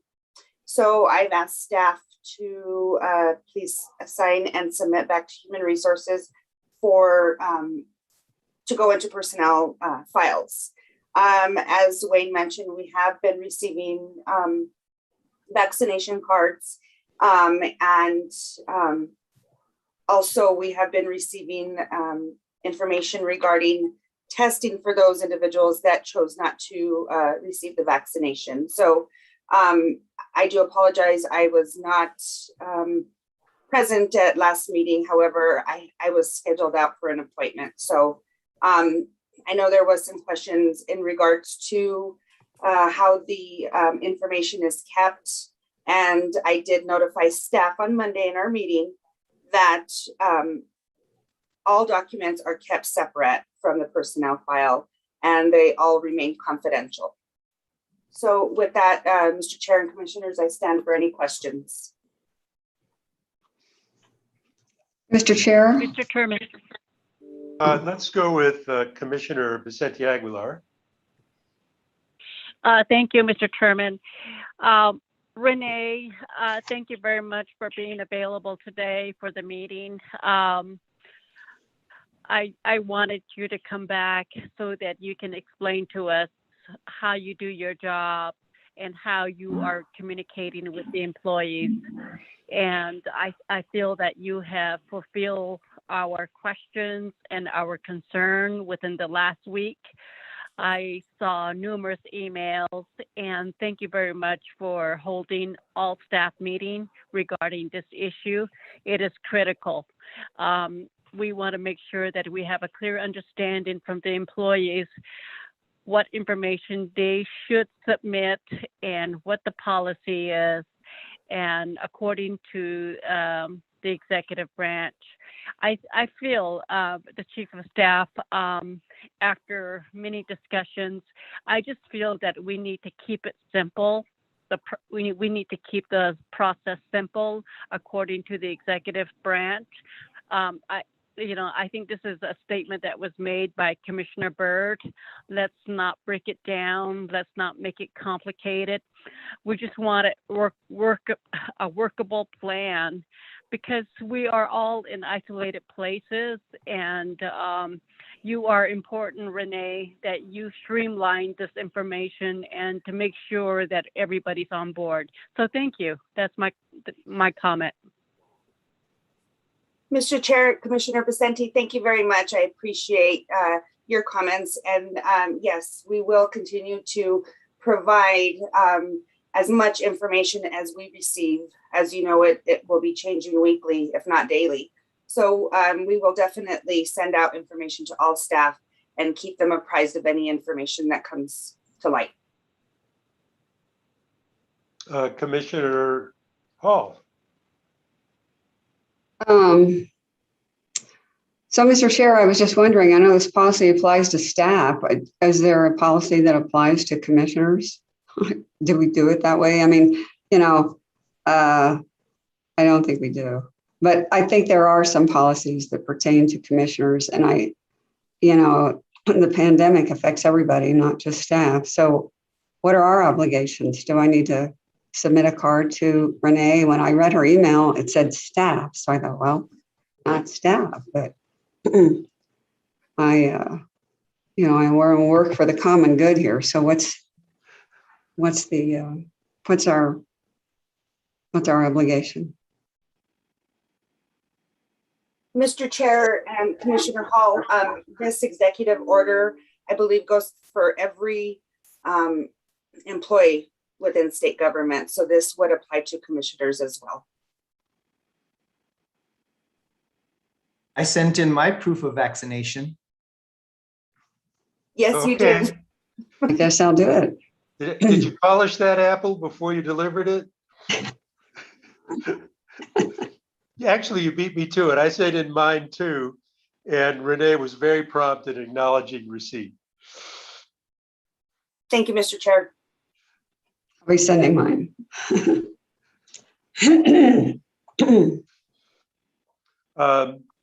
Any other questions, thoughts, suggestions from commissioners? Okay, thank you.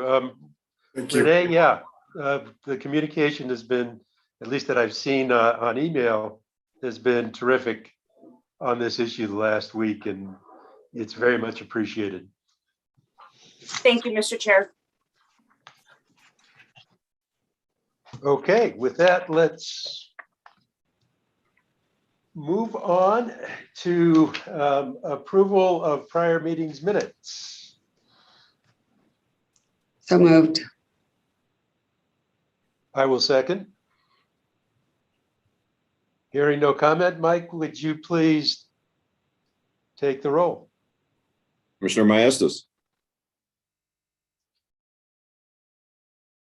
Aye. Commissioner Hall, Aye. Commissioner Fishman, Aye. Commissioner Byrd, Aye. Commissioner Vicente Aguilar. Aye.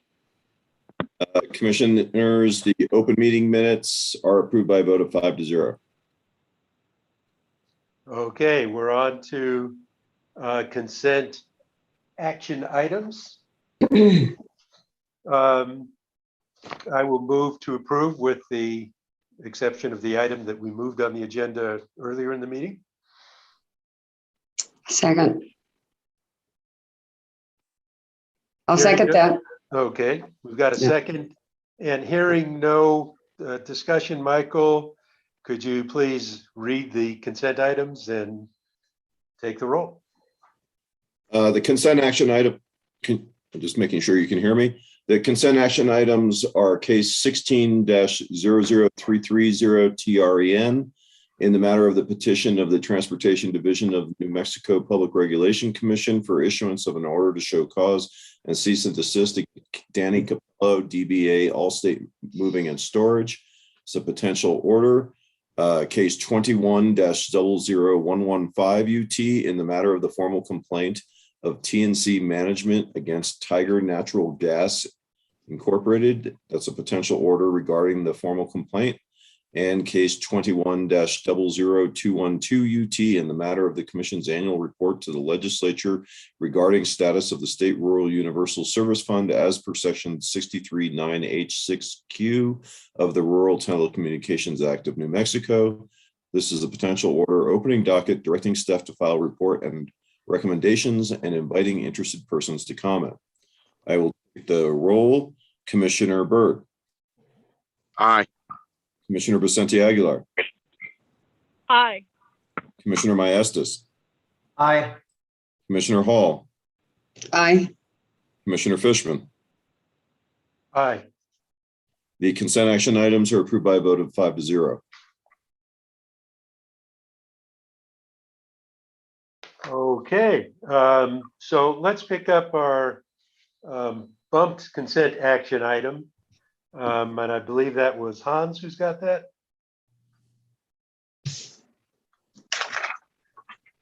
That's correct, Chairman.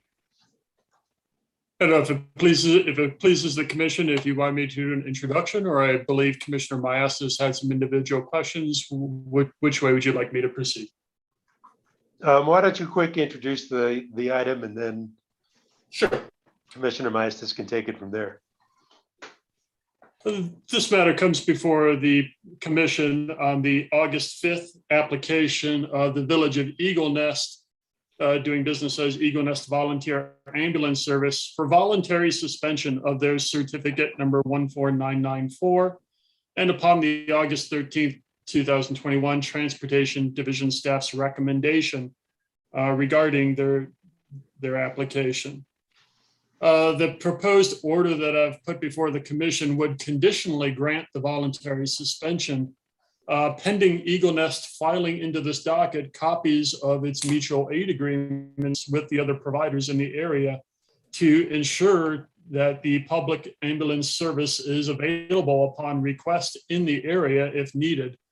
Once those mutual aid agreements are filed, staff then shall review the agreements and report to the commission as to if those agreements are satisfactory and the public interest is served.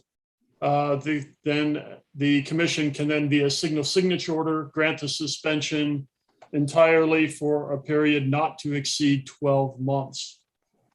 And with that, I'll stand for any questions from Commissioner Maestas or other commissioners. Mr. Chair. Go ahead, Commissioner. Yes, I think my question is simple.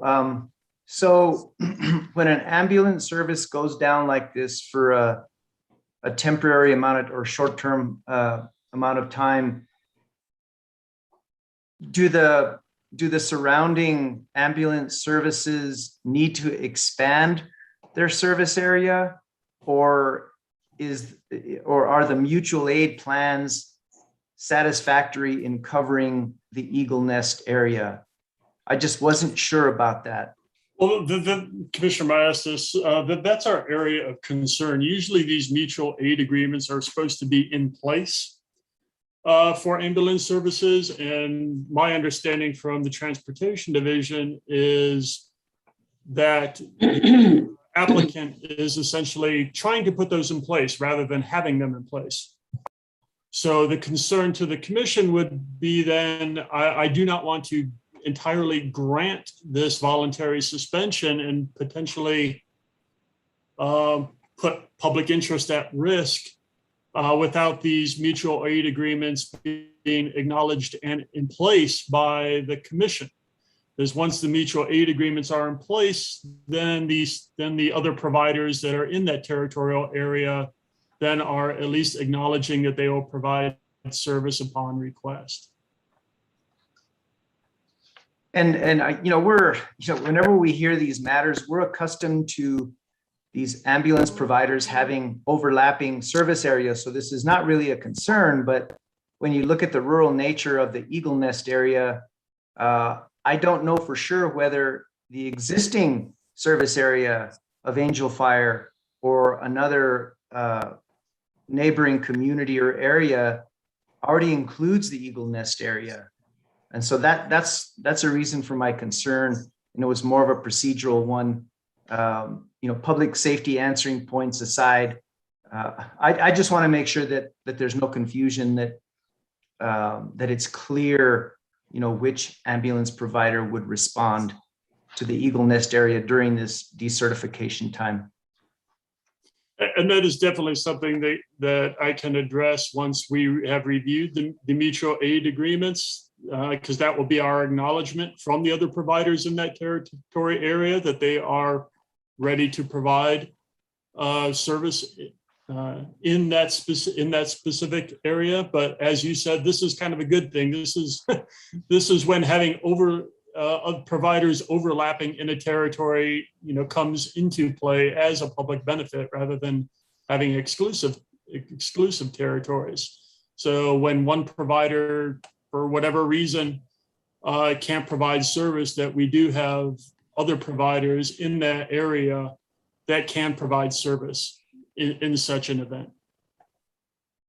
My last comment, Mr. Chair Hans, that when you do review these mutual aid plans, see if there's any information on adequate staffing of EMTs, because as I understand it, the reason for the decertification of the Eagle Nest ambulance service was a lack of EMTs. So if it exists in Eagle Nest, it could potentially exist in Angel Fire. So, and I don't know if they go into that, but perhaps staff can make it a point just to see or query these areas that are submitting these mutual aid plans and assure us that there's an adequate number of EMTs to service these ambulance services that would potentially help fill the gap and provide services to the Eagle Nest area. I'll make a note of that. Thank you, Commissioner. That's all I had, Mr. Chair. With that, I'll move to approve. Yeah, before we do that, I wanted to just bump it over to Commissioner Byrd for a minute, who I know has a perspective on EMTs and resources in rural areas. And it just might be a good opportunity to reiterate what some of the challenges are. If you would please indulge me, Commissioner Byrd. Well, thank you. What immediately comes to my mind, especially when Hans mentioned it, this is why ambulance services shouldn't have districts within the state. They should be able to cover the state. I know as in fire departments, they always call the closest fire department, to respond the quickest. But we also I personally have traveled 75 miles to a fire, which in process I've passed many other fire departments because it's an all hands on deck type fire. And the same should apply for ambulance. You call for the local guy, but if they're not available, it just immediately should roll over to whoever's available and can respond. It should be a all points type call for ambulance service instead of them only being approved through specific districts like we're doing now.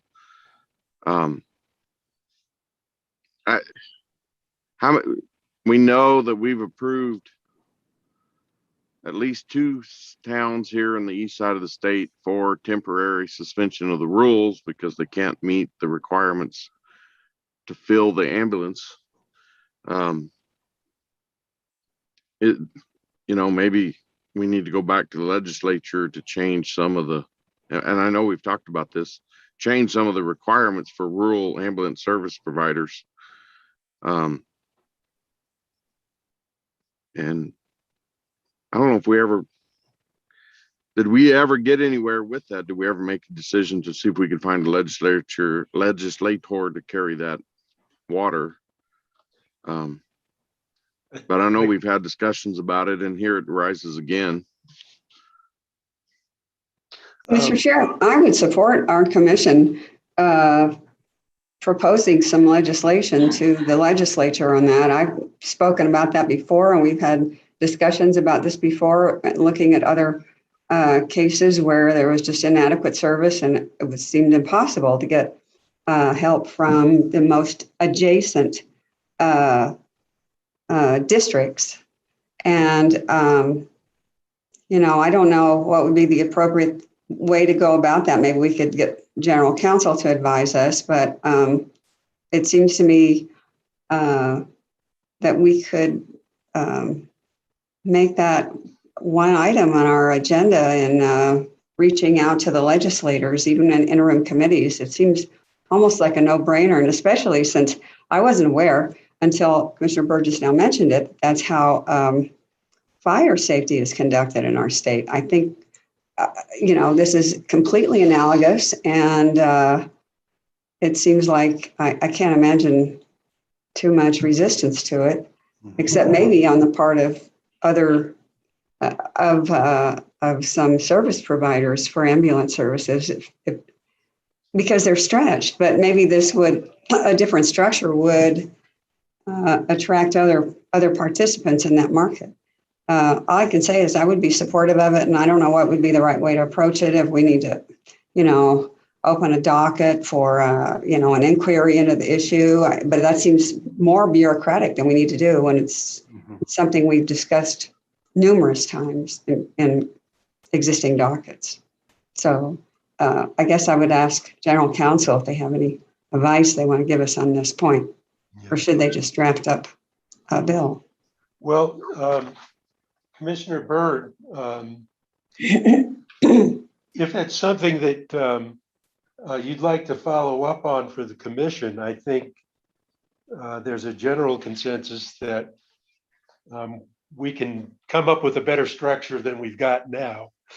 And that that structure might serve two purposes: better service, obviously, and less bureaucracy, but also maybe it would take the EMT resources that we have available and they would get better used. So personally, I'd love to see you drop a proposal. You're living it all the time. And, maybe we can take it to Representative Armstrong, who I think does a lot on health issues. Maybe we can take it even to the governor's office and work it from there. Yeah, I can work with that. It was pointed out to me here that a local senator to me, Senator Pete Campos, has carried a lot of legislation in regards to the ambulance services. Good. And he lives just next town over from me here. Yeah, and I'll reach out to him and see if we can come up with something and help support him in that effort.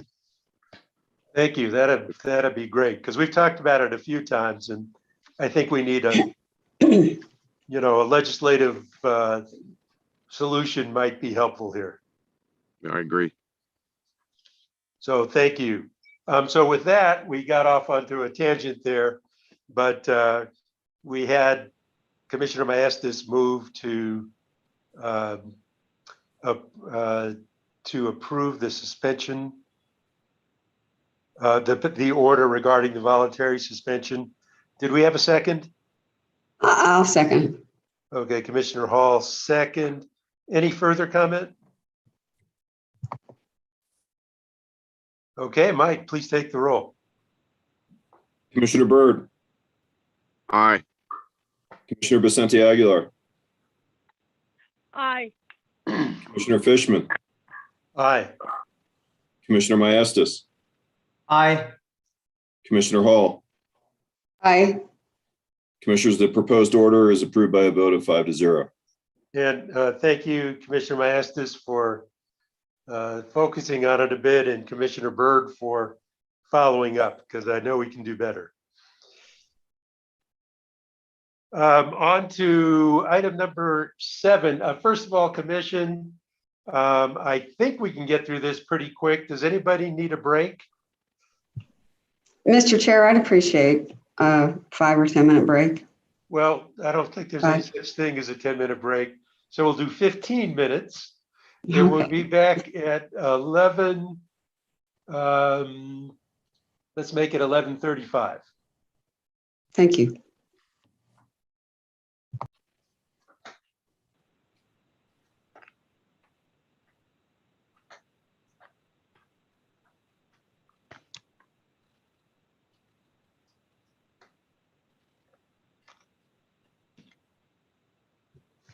Let's do this.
Okay, it's 11:35, 11:36. Are all of the commissioners back? Please let me know. I'm here. Okay, Commissioner Hall, I'm here. that's three of us. I'm here, sir. Okay, terrific. And Commissioner Byrd? Nope, not here. Okay, would you please hurry up and get here? All right, we're on to utility matters. 21 double lot 182 UT in the matter of an inquiry into Public Service Company of New Mexico's San Juan Generating Station, June 30, 2021 cooling tower collapse, potential order. And Judy, please lead us through it. Yes, thank you, Mr. Chair and members of the commission. This matter comes before you today upon the notice of inquiry that was issued by the commission on July 14th, 2021, and upon the response filed by PNM on August 16th, 2021. I'll go through the questions that were asked at that time relating to the collapse of Unit 1 San Juan Generating Station's cooling tower. The collapse occurred on June 20th, 2021, and the cooling tower was taken offline, and the commission sent about 13 questions of PNM regarding the incident. And I'll go through the questions and responses, and then the proposed order would really be to close the docket because PNM had satisfactorily answered the questions, or to keep the docket open and find out from the commission what further questions the commission wants answered. And if that's okay, I'll just briefly go through the questions and answers. The question number one regarding the cause of the event, PNM responded by stating they weren't able to identify the cause of the event at this time. They did initial inspections by PNM, Midwest Tower, Marley Cooling Tower, and FM Global, who's their insurance carrier. And they couldn't identify any obvious initial cause. Therefore, they engaged FM Global to investigate potential causes. FM Global hired Jensen Hughes Engineering and Consulting to perform a structural analysis, and PNM stated they're waiting results of the analysis. Inquiry number two asked if PNM had any advance indications of the potential event, and PNM stated that it did not. It has a cooling tower inspection program, and they did not observe any changes as they approached the end of the plant life. The last inspection occurred on June 17th, 2020. And they included a chart, PNM table NOI 3, which included the dates, the scope of work, the costs associated with inspections and repairs completed on Unit 1 cooling tower since 2009. And what I just told you is a similar response to inquiry number 3, which is they did all the recommended repairs, and there were no identified structural or other performance related concerns prior to the event.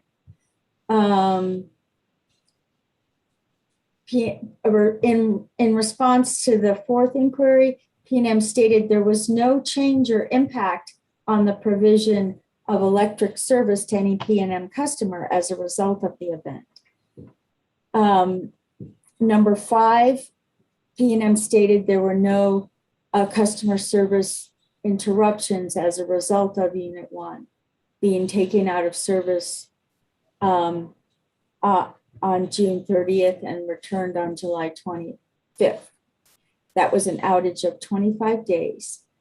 The reason they stated there were just no interruptions was because although cooling tower 4, at the time, was out on a planned unrelated outage, they did additional inspections to be sure that they could use Unit 4 to continue safe operations while Unit 1 was out of service. Number 6, PNM stated there were no injuries as a result of the event. Unit 1 was shut down in a controlled manner.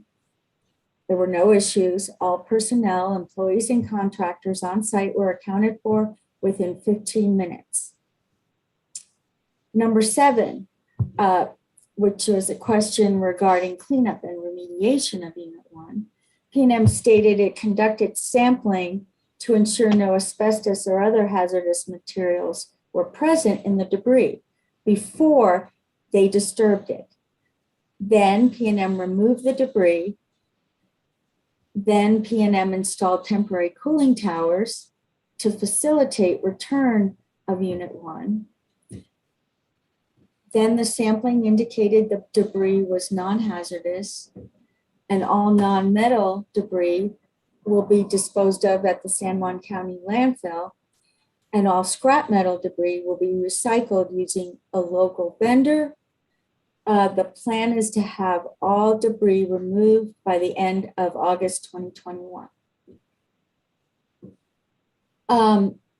Number 8, PNM stated there were no other wood structures or part of facilities at San Juan that are at risk of failure or partial failure in a similar manner. Number 9, PNM stated that the following precautions have been taken to prevent the same or similar occurrences in the future as follows. Unit 4 underwent a subsequent inspection after Unit 1.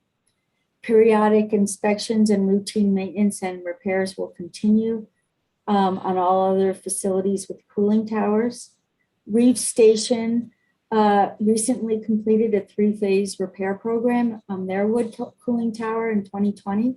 Afton Station had a fiberglass cooling tower that underwent a full inspection in 2019. And there's another dry inspection planned for the fall of 2021.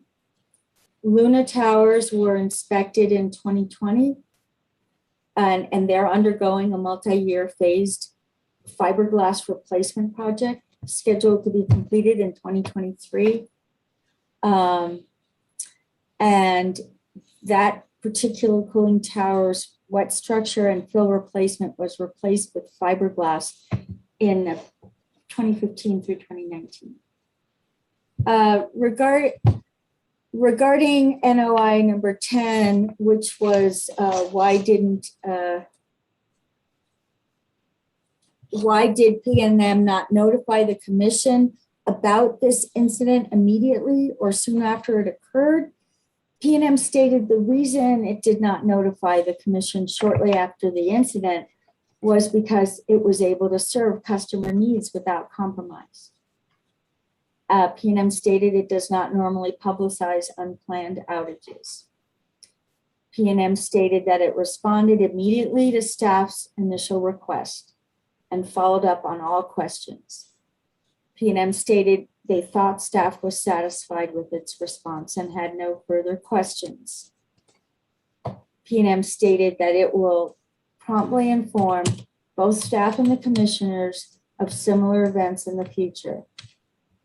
PNM stated that if there are potential market pricing implications of any future events, PNM will inform staff and commissioners of this possibility, as long as those communications can occur in a confidential manner. Regarding inquiries 11 and 13, relating to the costs of the cleanup and repairs, including the temporary cooling towers, the costs are estimated to be approximately 11 million. And the insurance deductible for this event is 2 million. which is shared 50/50 with Tucson Electric Power. Therefore, the potential cost exposure for PNM is anticipated to be $1 million associated with the insurance deductible premium. PNM stated it is not currently not anticipating seeking additional cost recovery for the repair from PNM customers as a result of this event. And finally, number 12, which specifically asked, hold on. Did the collapse of Unit 1 cooling tower cause any increase in costs to PNM to either generate or purchase electricity? PNM stated that the collapse of Unit 1 cooling tower in itself would not necessarily cause any increase in costs to PNM to either generate or purchase electricity, because first, the event occurred at a time when the PNM system load was in the range of approximately 864 to 885 megawatts, which a PNM stated was a relatively low load for its system. Second, Unit 1 was not being operated at full load capacity at the time. Therefore, PNM was able to mitigate Unit 1 offline by curtailing the associated hazard sharing agreement with Tri-State of 50 megawatts associated with San Juan Unit 1, relying on Southwest Reserve Sharing Group and making minor adjustments to other PNM gas plant operations. Third, PNM left other reserve resources such as Valencia and other combustion turbines offline, allowing them to remain in a reserve resource capacity after the event. And fourth, PNM's portfolio had enough excess online generation for the remainder of the day and throughout the same day evening peak, which allowed PNM to avoid bringing on contingency resources such as Valencia and LM6000s, or making any purchases across evening peak hours. And in conclusion, PNM stated that it uses dispatch of its generating facilities as a whole system based on market prices and system operating costs. And on a market-wide basis, the loss of any one particular cooling unit would generally not be a significant driver of market prices. And as I stated initially, I prepared a proposed order closing the docket because it appeared to me that PNM had satisfactorily answered the questions. The proposed order would also require PNM, as soon as it's available, to file the results of the structural analysis that it stated was being performed by FM Global and Jen Hughes Engineering and Consulting, and to serve the results on all commissioners' assistants and all listed on the certificate of service.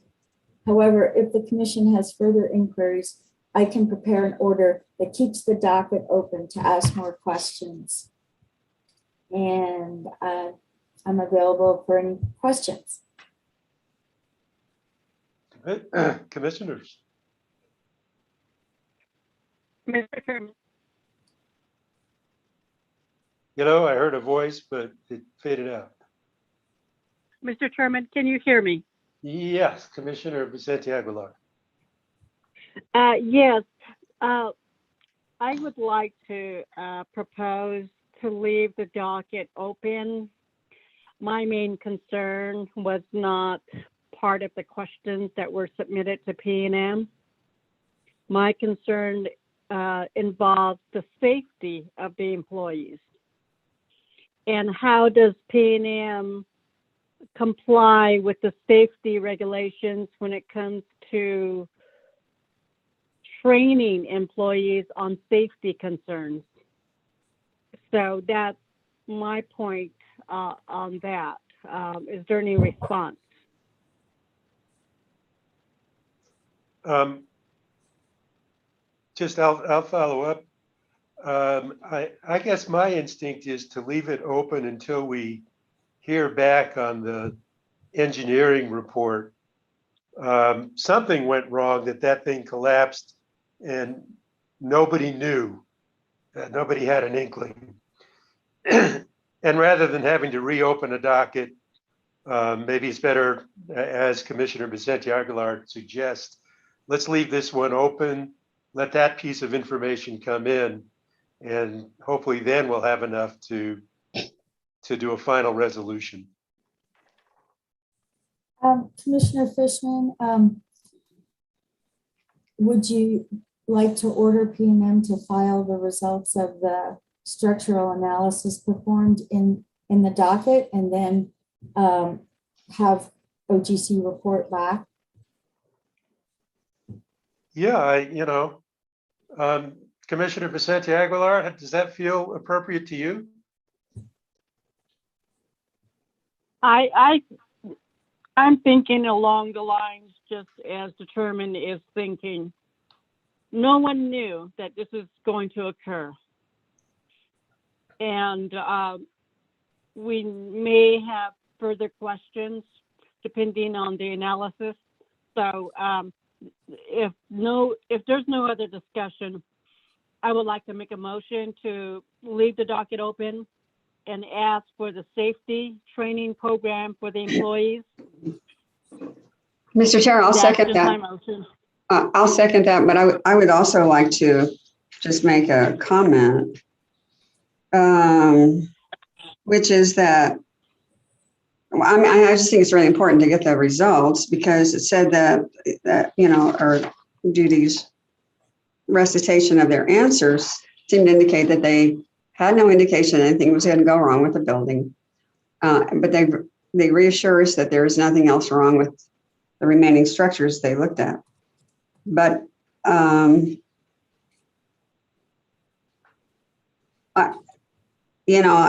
just feel a little uncertain about that still. I mean, there's this one answer to, I guess it's number 3. It says response stated that it had taken, P&M had taken the following precautions prior to the collapse: inspected, repaired, and maintained this tower prior to the failure. And there was nothing to indicate anything beyond the inspection and maintenance.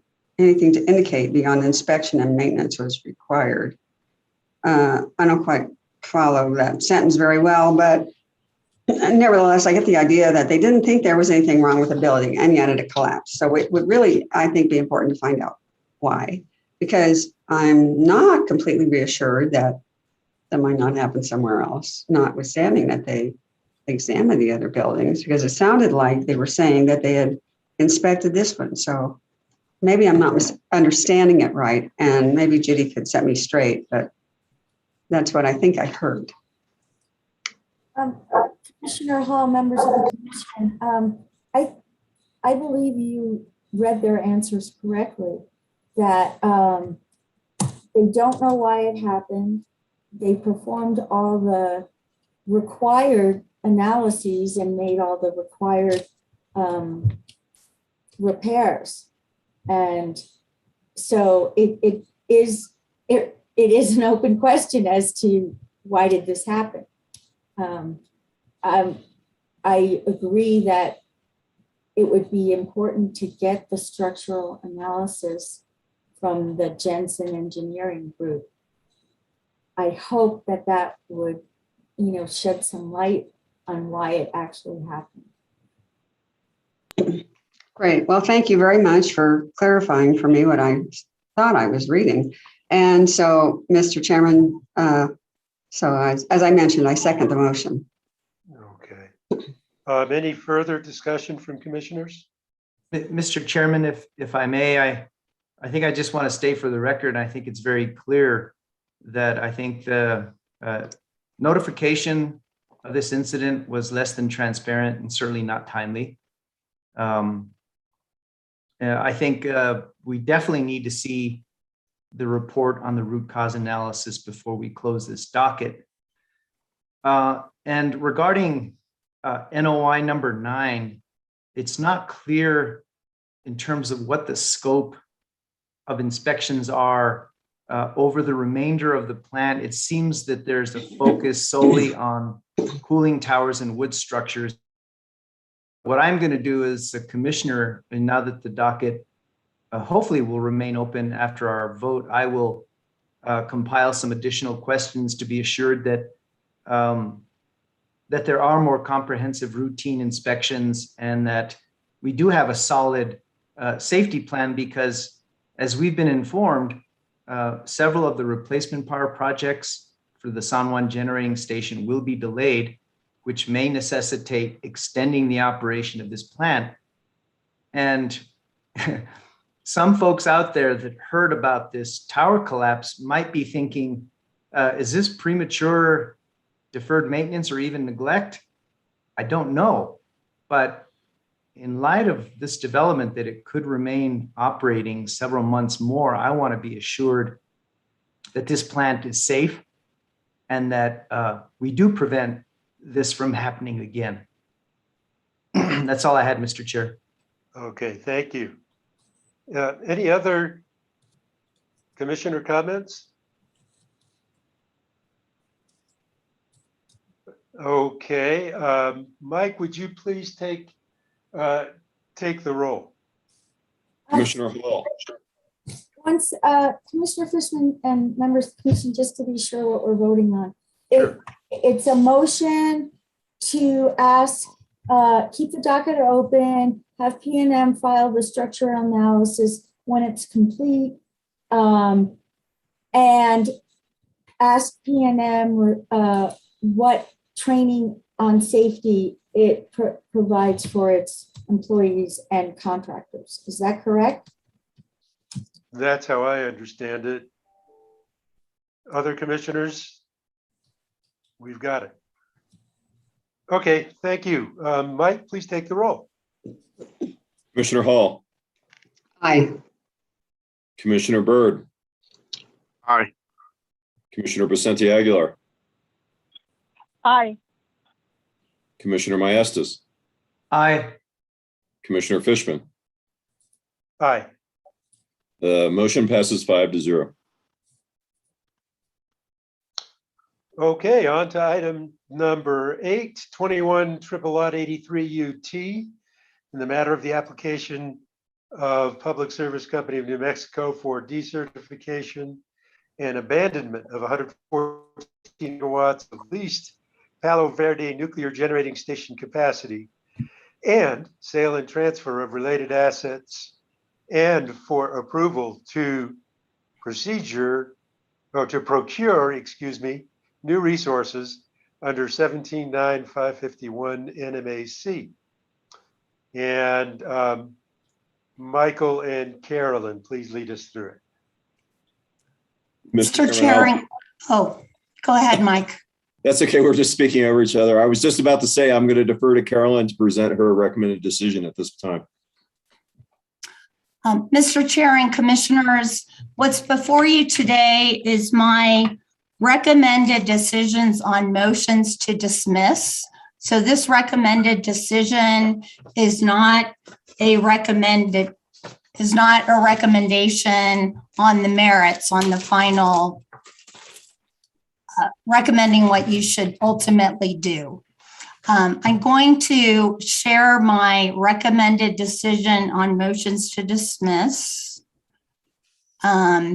Sarah, could you enable that for me?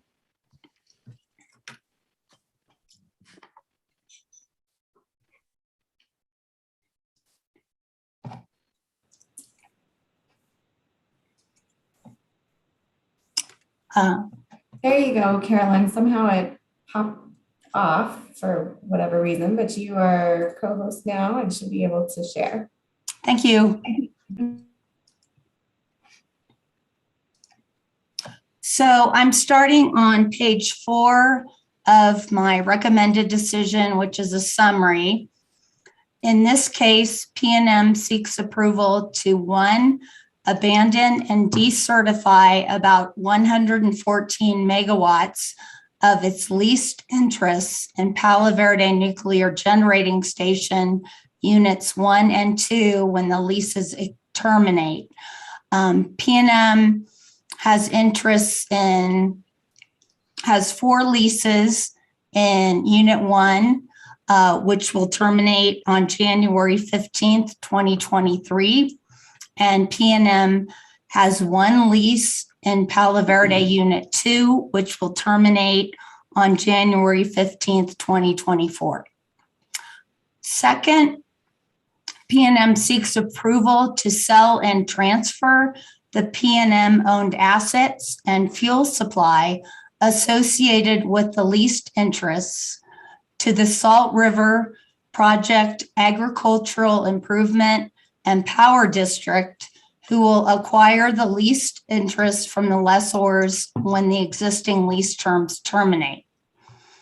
3, PNM seeks approval to replace the approximate 114 megawatts of the Palo Verde leased interests with 2 purchase power agreements and 3 energy storage agreements.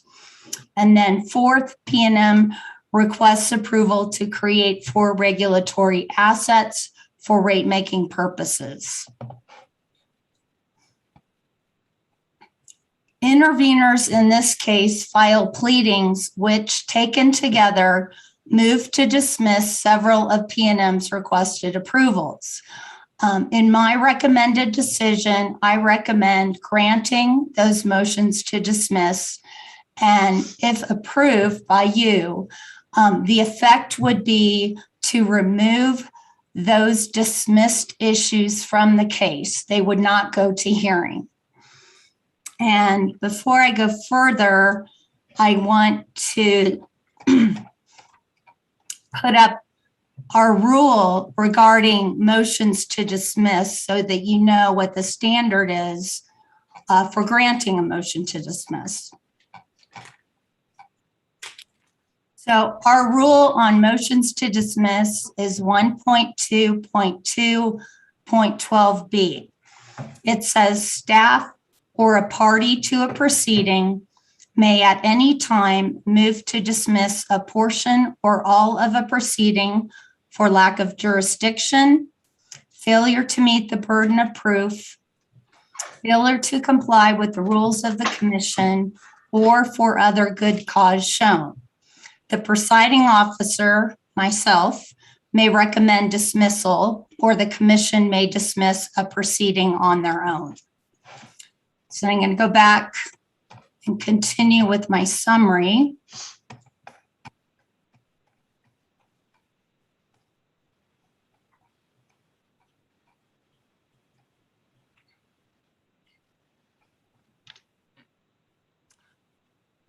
The motions to dismiss relate to PNM's leased interest in Palo Verde Units 1 and 2. PNM's participation in Palo Verde began in 1977 when the commission granted PNM a certificate of public convenience and necessity to own, operate, and maintain an interest in each of Palo Verde's 3 units. In 1985 and 1986, the commission approved sale leaseback agreements, which authorized PNM to sell its ownership interests in Palo Verde Units 1 and 2, and then lease those interests back for approximately 29 years. Under the terms of each lease, PNM had 3 choices when the initial lease terms expired. 1, allow the lease to expire. 2, renew the lease at 50% of the cost of the original lease. Or 3, repurchase the lease asset at fair market value. In 2012 and 2013, PNM gave lessors irrevocable notice that it would renew 5 of its leased interests, 4 in Unit 1 and 1 in Unit 2. Once the renewed lease terms expire, PNM cannot further extend the lease terms. It can only repurchase the leased interests or return the leased interest to the lessors. PNM was required to notify the Unit 1 lessors by June 5th, 2020 of its irrevocable decision to either repurchase or return its Unit 1 lease interests. PNM was required to notify the Unit 2 lessor by January 15, 2021 of its irrevocable decision to either repurchase or return its Unit 2 leased interests.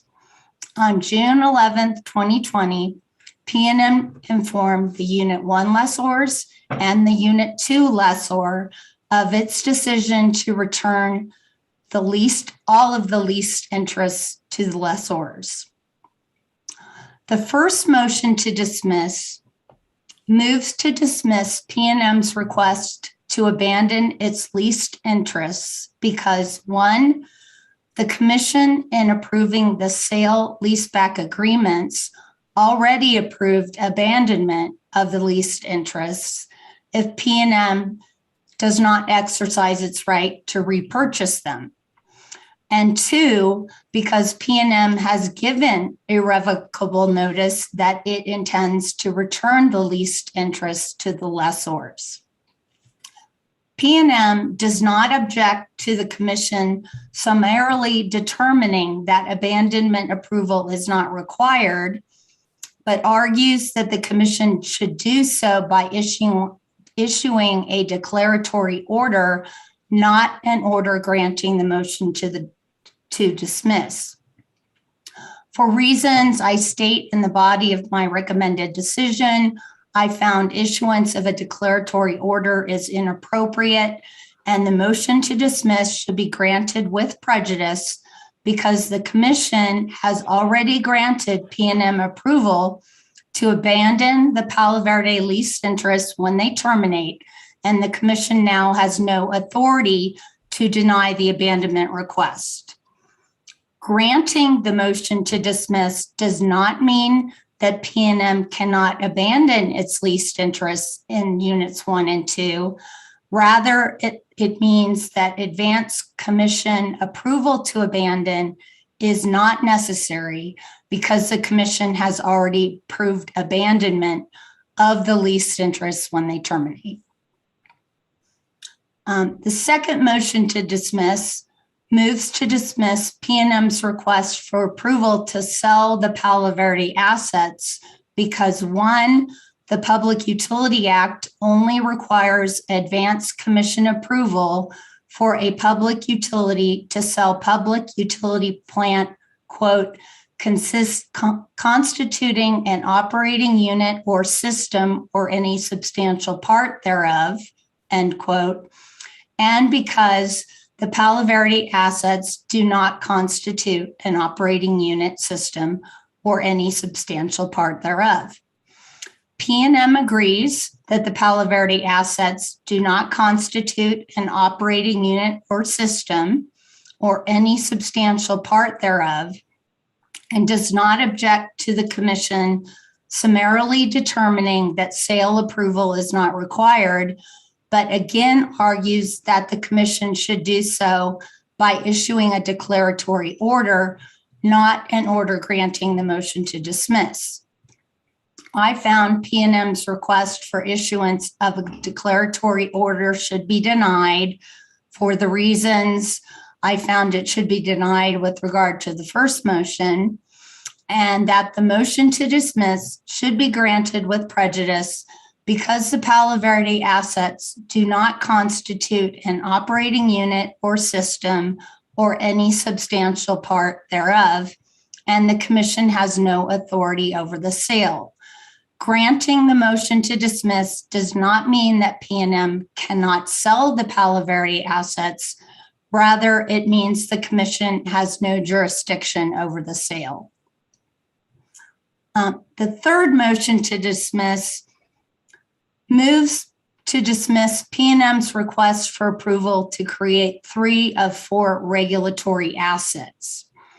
Creation of a regulatory asset allows a public utility to preserve its ability to recover one-time costs that it incurs between rate cases which it would be otherwise required to expense in the year the costs are incurred. One of the regulatory assets that PNM seeks approval to create is for its costs of obtaining an order authorizing abandonment in this case. I concluded that because PNM's request for approval to abandon its Palo Verde leased interest should be dismissed with prejudice, its request for approval to create a regulatory asset to recover the costs of such a proceeding should also be dismissed with prejudice. The two remaining challenged regulatory assets are for the undepreciated costs of improvements that PNM made to its Palo Verde Unit 1 and 2 leased interests. PNM, as lessee, was and is responsible for the cost of leasehold improvements. I found that PNM's request should be dismissed for good cause for reasons that I state below, and that the motion to dismiss PNM's request to create the two regulatory assets for the undepreciated cost of improvements should be granted with prejudice. Granting the motion to dismiss does not mean that PNM cannot seek to recover these undepreciated costs. Rather, it means that PNM must do so in a general rate case. And if you don't mind, I would like to explain a little more about why I recommend dismissal for good cause of PNM's request to create these two regulatory assets, because these are, I think, the only subject of the exceptions, which Mike will talk about.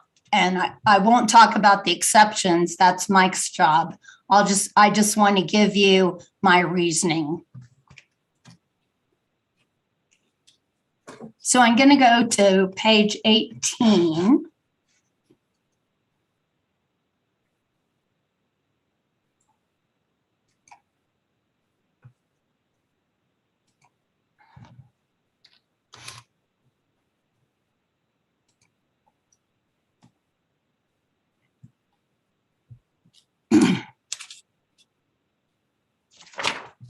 And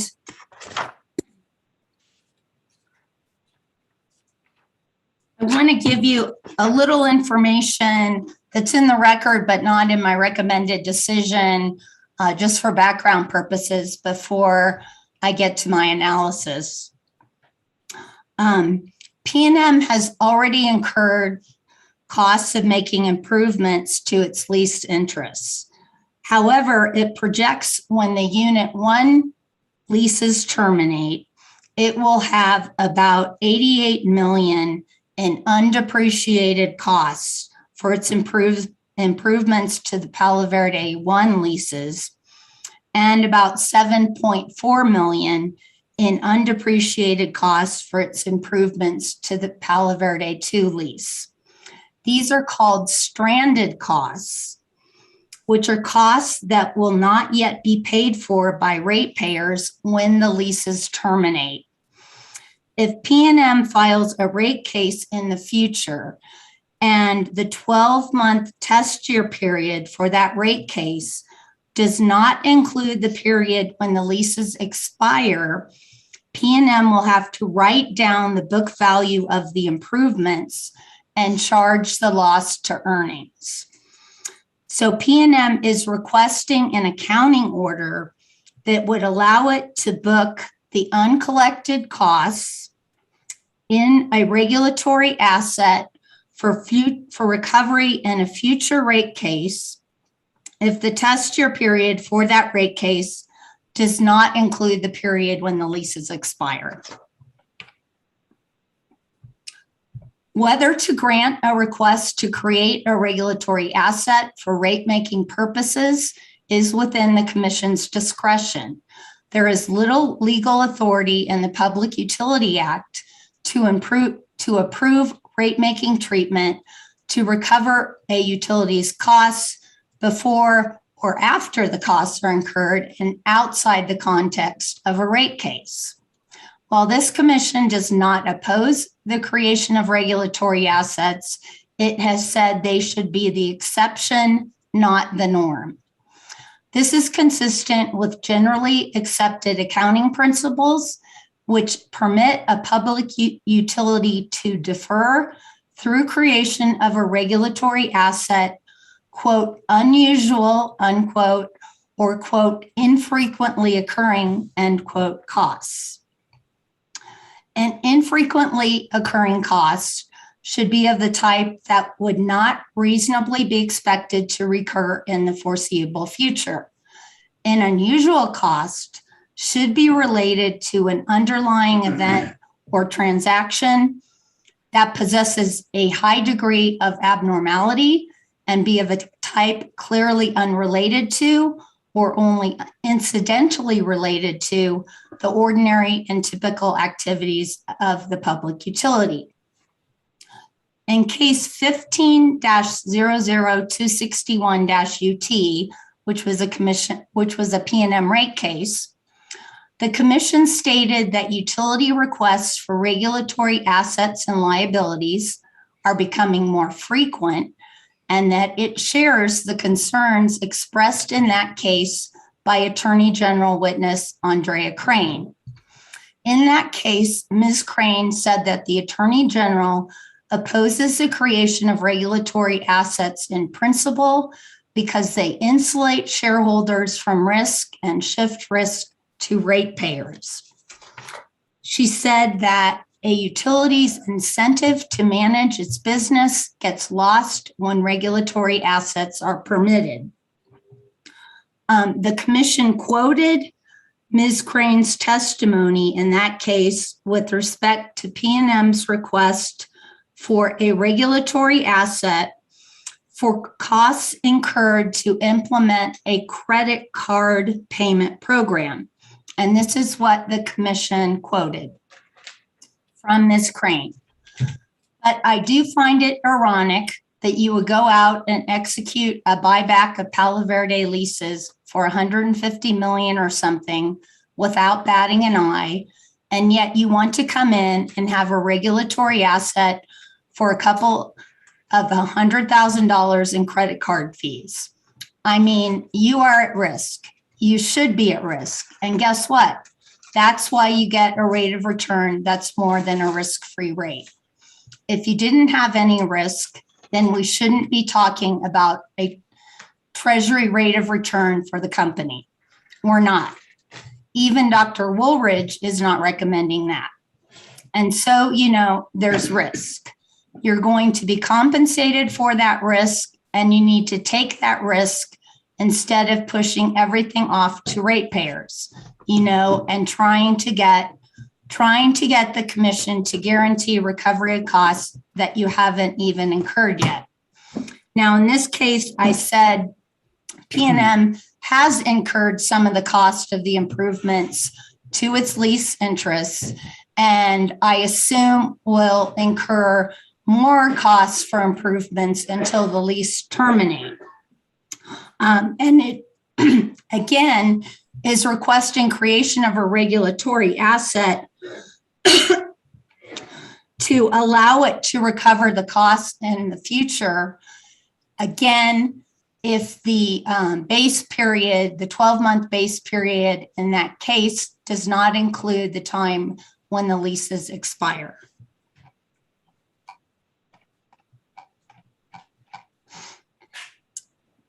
While the commission has discretion to approve P&M's creation of a regulatory asset for rate-making purposes for its undepreciated investment in improvements to its Palo Verde lease interests, I recommend the commission dismiss this request with prejudice under Rule 1.2.2.12b, which I read to you earlier, which allows the commission to dismiss a portion of a proceeding, quote, for other good cause shown, unquote.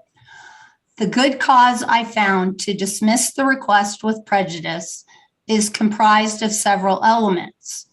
First, This commission has said that approval of regulatory assets should be the exception, not the norm. Second, costs of undepreciated investments in generation plant are not unusual or infrequently occurring costs, especially in light of passage of the Energy Transition Act. PNM just recently received approval to abandon and replace San Juan Units 1 and 4. I found that undepreciated costs of abandoned plant do not qualify as unusual or infrequently occurring. In fact, this is demonstrated by PNM's request in this case for approval to create a regulatory asset for its undepreciated investment for improvements to its leased interests well in advance of termination of its Palo Verde Unit 1 and 2 leases. Third, applying the 7.2% after-tax weighted average cost of capital approved in PNM's last general rate case, which is the weighted average cost of capital that PNM says it's from its last rate case. PNM estimates that ratepayers would pay $6.1 million annually just in carrying charges for the two regulatory assets for the costs of the undepreciated improvements. Fourth, PNM witness Sanders said that PNM is unwilling to record a regulatory liability for the costs of its leased interests in the event that PNM's test year period in its next general rate case does not coincide with the termination of the lease interests. Absent the creation of such a regulatory liability, PNM will continue to recover through rates the cost of its lease interests in Palo Verde Units 1 and 2 until those costs are removed from PNM's revenue requirement in PNM's next general rate case. PNM admits that it controls the timing of its next rate case and has repeatedly refused to state when it will file its next general rate case. The commission does not need PNM's permission to create a reverse deferral account or regulatory liability for any overcollections of the costs of its lease interest, and I put PNM on notice of that possibility. However, I found that PNM's refusal to agree to create such a liability account, while at the same time requesting approval of 4 regulatory asset accounts, shows a disregard for the balancing of investor and ratepayer interests. So for those reasons, I recommended granting the motions to dismiss PNM's request to create regulatory assets for improvement to its lease interests. Denying PNM's request for approval to create the 2 regulatory assets for recovery of the costs of undepreciated Palo Verde improvements does not preclude PNM from otherwise seeking recovery of these costs. PNM's remedy is to seek recovery of the costs in a general rate case in which the test year period includes the time in which PNM incurs the so-called stranded costs. This is consistent with the Commission's recent statement in its final in the order in EPE's general rate case that, quote, "It is true that a general principle of rate making is that the chips fall where they will between rate cases, and this can be a good thing for ratepayers." It is also consistent with Mr. Sanders' testimony in support of PNM's refusal to agree to create a regulatory liability for any overcollection of costs of the leased interests after those leased interests terminate.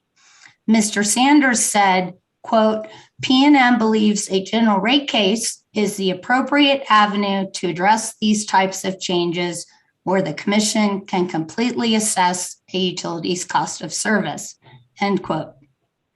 As the intervener's joint reply aptly says, quote, P&M's strategic reasons for not timing the filing of a rate case to preserve its ability to recover undepreciated investments from Palo Verde is not the commission's emergency, end quote. So that concludes my presentation, and I'm available to answer questions. Commissioners? Mr. Chair, Yes, Commissioner Hall. I just have a question or two for Carolyn, maybe just one. Good morning, Ms. Glick. Good morning. So I understand you saying that it's completely within P&M's power to select a time to file a rate case that would include a test period that would permit it to include these costs in that test period. Is that correct? It is. So they have control whether or not, depending on when they file a rate case, whether or not these costs get considered in a rate case, correct? Correct. We don't have that control because we don't file their rate cases. Correct. I mean, the only control we could exert over the way they want those costs treated would be to take the step that's supposed to be unusual and only for unusual circumstances and not frequent of providing a regulatory asset, right? Correct. And they want to have a regulatory asset, but they refuse to have a regulatory liability. Could you just describe what that is a little bit? Sure. It's the inverse of a regulatory asset. A regulatory asset is created to preserve a utility's right to collect costs in the future. A regulatory liability is for the benefit of ratepayers in the event that P&M overcollects costs. And in this case, such a regulatory liability, if approved, well, let me back up. If P&M were not to file a rate case until after the Palo Verde 1 leases expire, it would continue to collect from ratepayers after the leases expire the annual costs of those leases, plus any operations and maintenance expenses associated with those leases and possibly other costs. So creating a regulatory liability would require P&M after the leases expire to put any continued costs associated with those leases in an account called a regulatory liability, and those amounts would be returned to ratepayers in a future rate case. They don't want to do that, right? No, I issued a bench request and asked them to answer that question, and Mr. Sanders said no. As I said earlier, we don't need, the commission doesn't need P&M's permission to do that. But I thought that it was significant that P&M will not agree to do that while at the same time asking for approval to create regulatory assets. I appreciate that. And so there's a real asymmetry there. And so if we create a regulatory asset, does that mean they continue to tell what's the consequence for the ratepayers of that? Excuse me. So what PNM requests is an accounting order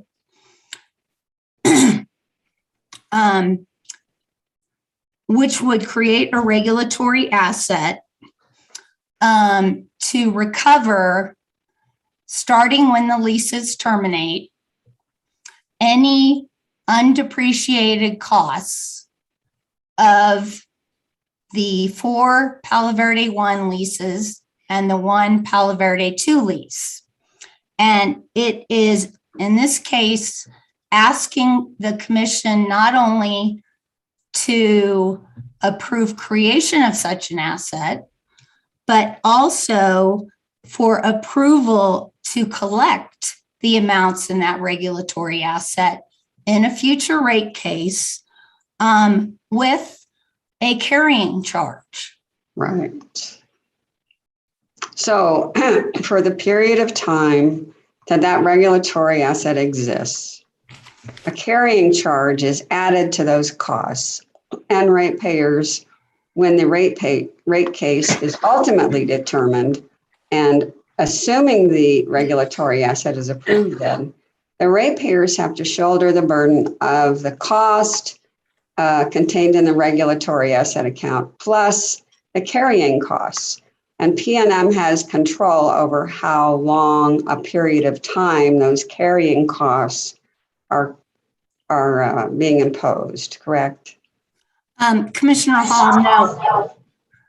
PNM is proposing that the costs be collected over 20 years, but PNM does not have control over that. The commission has discretion to change the amount of time over which it collects the costs. I should say the duration over which the costs are incurred.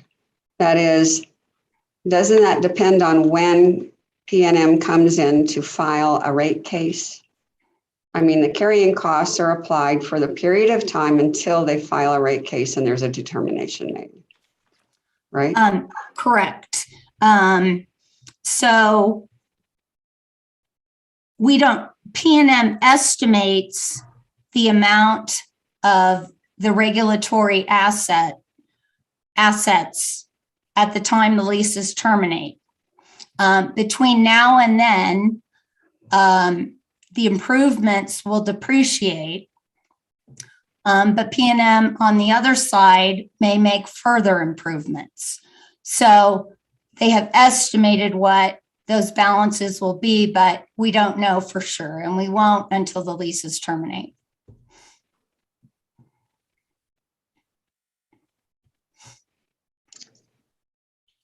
Can you discuss the carrying costs?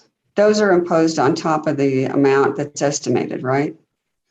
That's correct. A carrying charge, I like to think of it in simple terms as interest. Correct. Yeah. And so I can't recall if PNM, I think PNM said it would apply whatever the weighted cost of capital is that is approved in the next rate case. Yeah. But for illustrative purposes, it used the weighted average cost of capital approved in its last rate case. Okay, well, thank you very much. I appreciate all this information. Well, wait a minute. What is the weighted average cost of capital in the last rate case? I thought I saw 7.2%. Okay, right. Great. Thank you very much. Madam Hearing Examiner and Commissioner Fishman, I'm finished. Mr. Chair, I'm finished. Other commissioner questions, comments?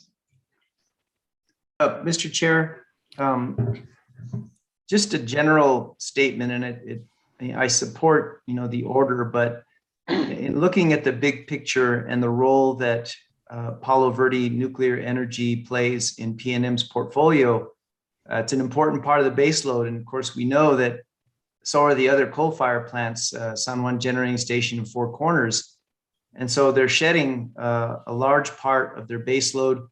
We're entering in a period of uncertainty with regard to reserve margins, particularly in the summer of 2022, given the delay in a lot of the replacement power projects, which are intermittent, replacement power projects for San Juan generating station. So it seems that abandonment of these leases is already baked into this whole proceeding, but I question the need to abandon these leases with Palo Verde, at least at this time, only because the 80% renewable portfolio standard has a big, in my opinion, a big grandfather clause that basically says any carbon-free energy that existed in an investor-owned utilities portfolio at the signing of the Energy Transition Act does not have to be displaced or disposed. So all of the nuclear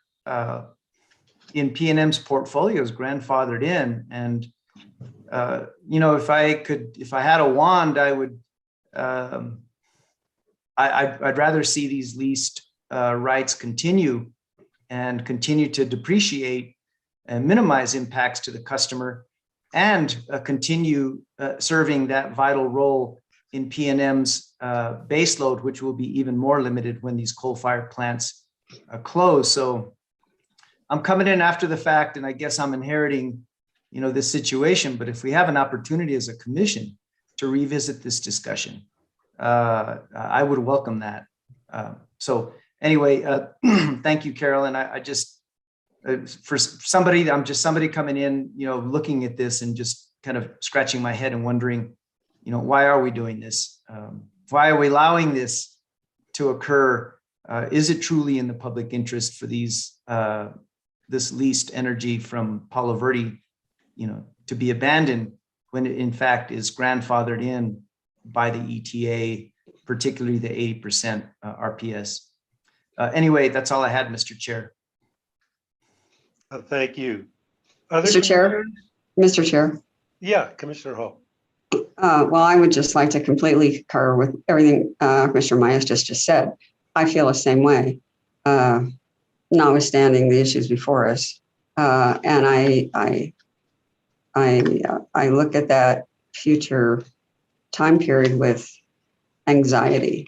And I wish that we could have more, that the utilities could maximize their carbon-free resources of all sorts.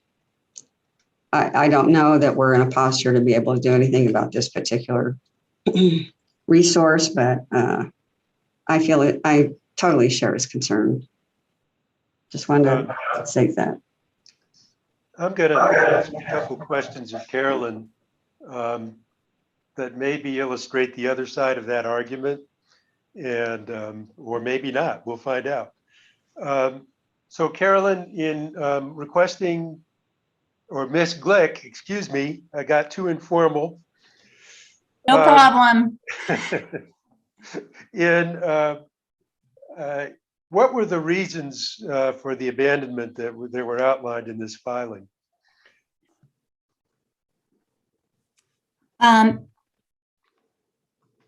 Commissioner Fishman, I'm sorry, I can't answer that because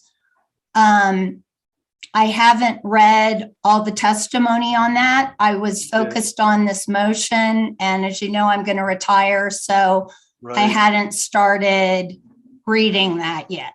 Okay. All of it. So going, yeah, and I haven't read through all the details either, but I suspect, and until I read, I don't know for sure, is that what they were finding is they had too much base load capacity, and they were ending up selling power at a loss from Palo Verde, and that was getting expensive for customers.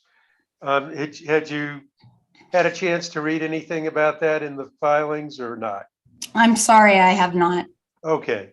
Well, anyway, I'll just point out to the other commissioners that might be what's driving it, and that the baseload need wasn't a need that they had, but that very likely they found it was costing money. And that's why they made the filing they did. Now, after the fact, it may turn out that, gee, we might have needed a little more reserved capacity. But at the time they made the filing, they maybe weren't aware of that. So anyway, I'll just make that comment to say, no, this wasn't just I don't think this was just a short-sighted filing. I think they probably had a strategy. Now, whether things played out to that strategy, I don't know. But we'll find out, I guess, as this other aspects of this docket move forward. Any other commissioner comments? Mr. Chair, you might want to direct your question to general counsel. They may have more information. I don't know. Yeah, well, when Mike does his presentation, we can deal with that. Is there a reason, by the way, Ms. Glick, that hearing examiner Glick, that you recommend with prejudice dismissing the assets, the regulatory assets? I think I probably didn't need to include that language. I did so just to make it clear that P&M can't come back again and ask for the same thing. Mm-hmm. Okay. Would that affect, if you went to a rate case, the ability to create a regulatory asset as part of the rate case? Chairman Fishman, I'm not sure that it would be necessary to create a regulatory asset if P&M for P&M to request recovery if the lease is abandoned during the base period. I say I'm not sure because I would expect if the commission were to allow P&M to collect those undepreciated costs, that it will want to spread the recovery over amount of years. Mm-hmm.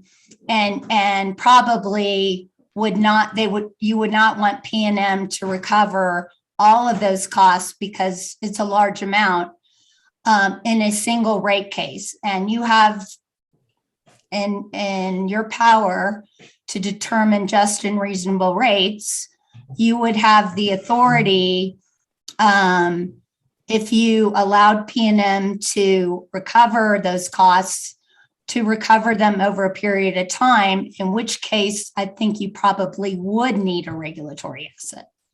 Okay.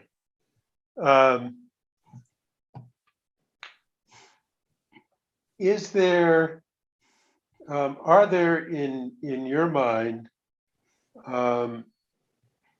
any issues surrounding recovery of these costs that have been incurred for maintenance and of Palo Verde? This, I guess it's about 95 million if you add up the two units. Are there legitimate questions about whether it should be recovered or as to whether it should be a return of capital or a return on capital situation? Commissioner Fishman, I think it's a legal question. And this is on page 24 of my RD, which I have up on the screen. Okay. I said, if the commission does not adopt my recommendation, the commission should order the parties to address in post-hearing briefs whether P&M is entitled to recover such costs in light of the fact that P&M will no longer own or lease the undepreciated improvements. So I did a little bit of research on this out of curiosity, and I found no cases involving this very unique situation of sale leaseback agreements in which a utility does not continue to own the asset after it is abandoned.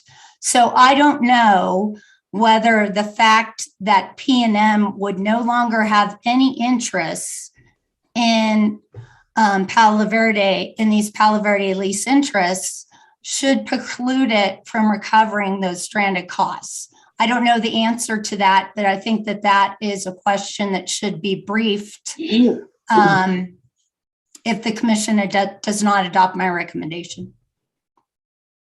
Okay. Mr. Chair, Yes, go ahead, Commissioner Hall. on that point, just thinking about costs associated with something you don't own any longer. And it may be, it's not necessarily relevant to our particular point, but it's worth bearing in mind that according to the agreement, I thought P&M is still obligated for reclamation costs, even though they no longer own the asset. But that was part of the sale and leaseback deal, that when the time comes for those resources to be ultimately abandoned and closed, P&M is liable for the cleanup. Commissioner Hall, you're correct. That was the evidence that was presented in the 15-261 rate case. Yeah.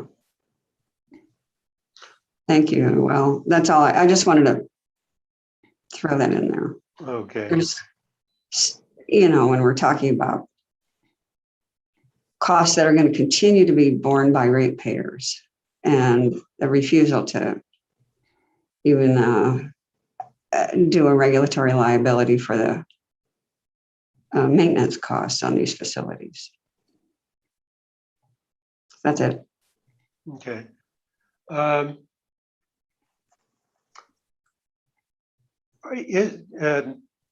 Ms. Glick, is there, with the termination of the lease, is there still a continuing liability for reclamation costs when Palo Verde closes?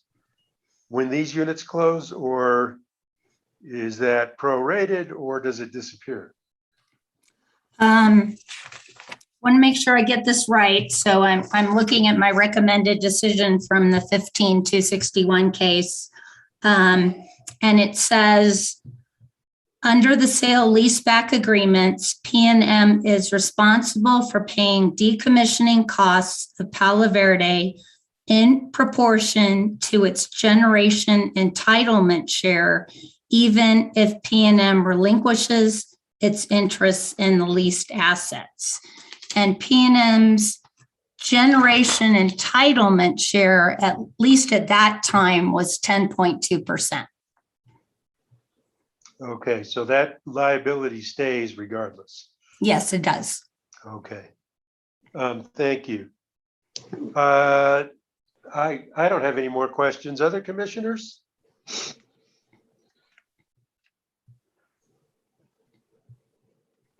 Okay, Mike, I guess it's now we hand it over to you.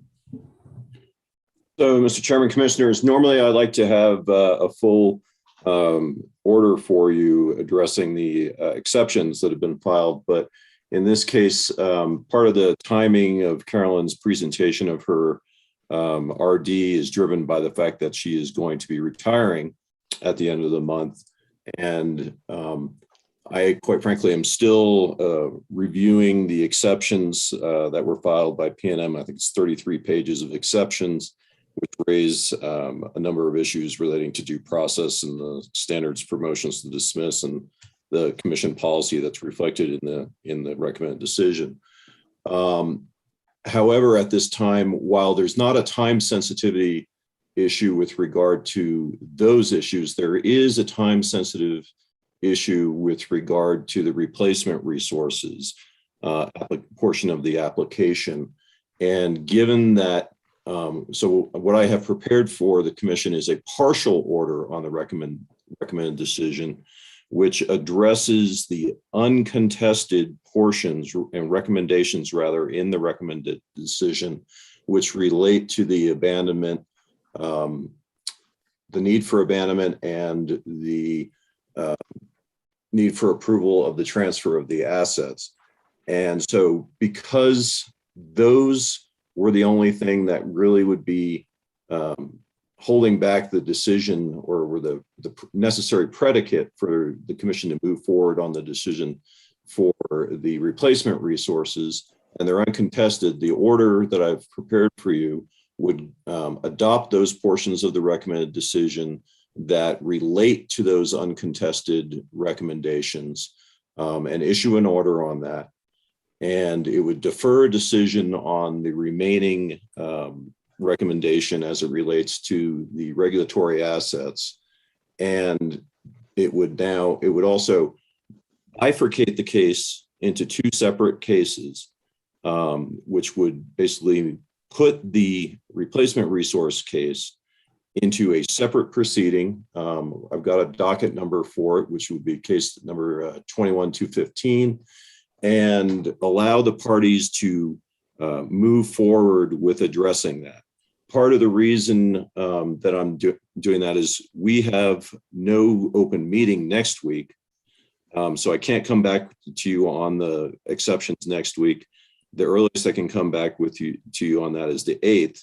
And that's several weeks of delay that I think is unnecessary in terms of getting this replacement resource case moving. It also separates the issues of the replacement resource from the other issues that could end up, as the subject matter of an appeal. There's really just no reason to keep it together at this point in my view. So that's basically what the order does, is it would adopt the portions of the RD relating to the uncontested provisions. It would separate the case into a replacement resource docket, and the remaining issues would stay in this docket. And because Carolyn is retiring, and again, we're not meeting for a couple of weeks until after she has retired, it names Christopher Ryan as her successor hearing examiner. And so he will take over primary responsibility for this case upon Carolyn's effective retirement date, which I believe is August 31st. I guess September 1st it really would be. And so it basically, I also, from the draft order I sent to you, I did add one little provision that basically delegates authority to the hearing examiner to make a determination to the extent that we're not picking up all the nuances in the issues that are presented, to make that determination about what issues should be bifurcated, so that we don't have unnecessary tag-along issues that go along with the replacement resource approval. So that's basically what I have for you today. If you have any questions, I can address that. Commissioners. Mr. Chair. Yes.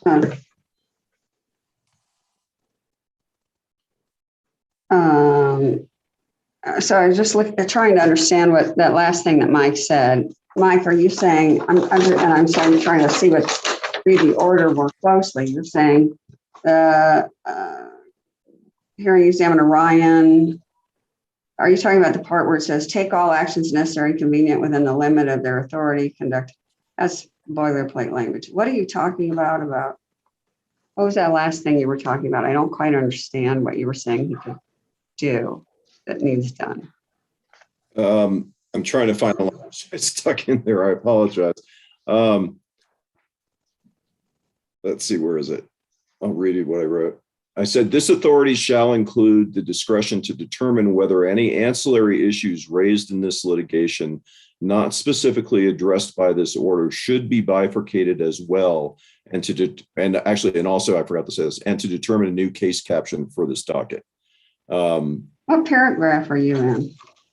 This is just on the end of decretal paragraph E, which is the one that contains the normal language that says that Christopher Ryan is hereby appointed.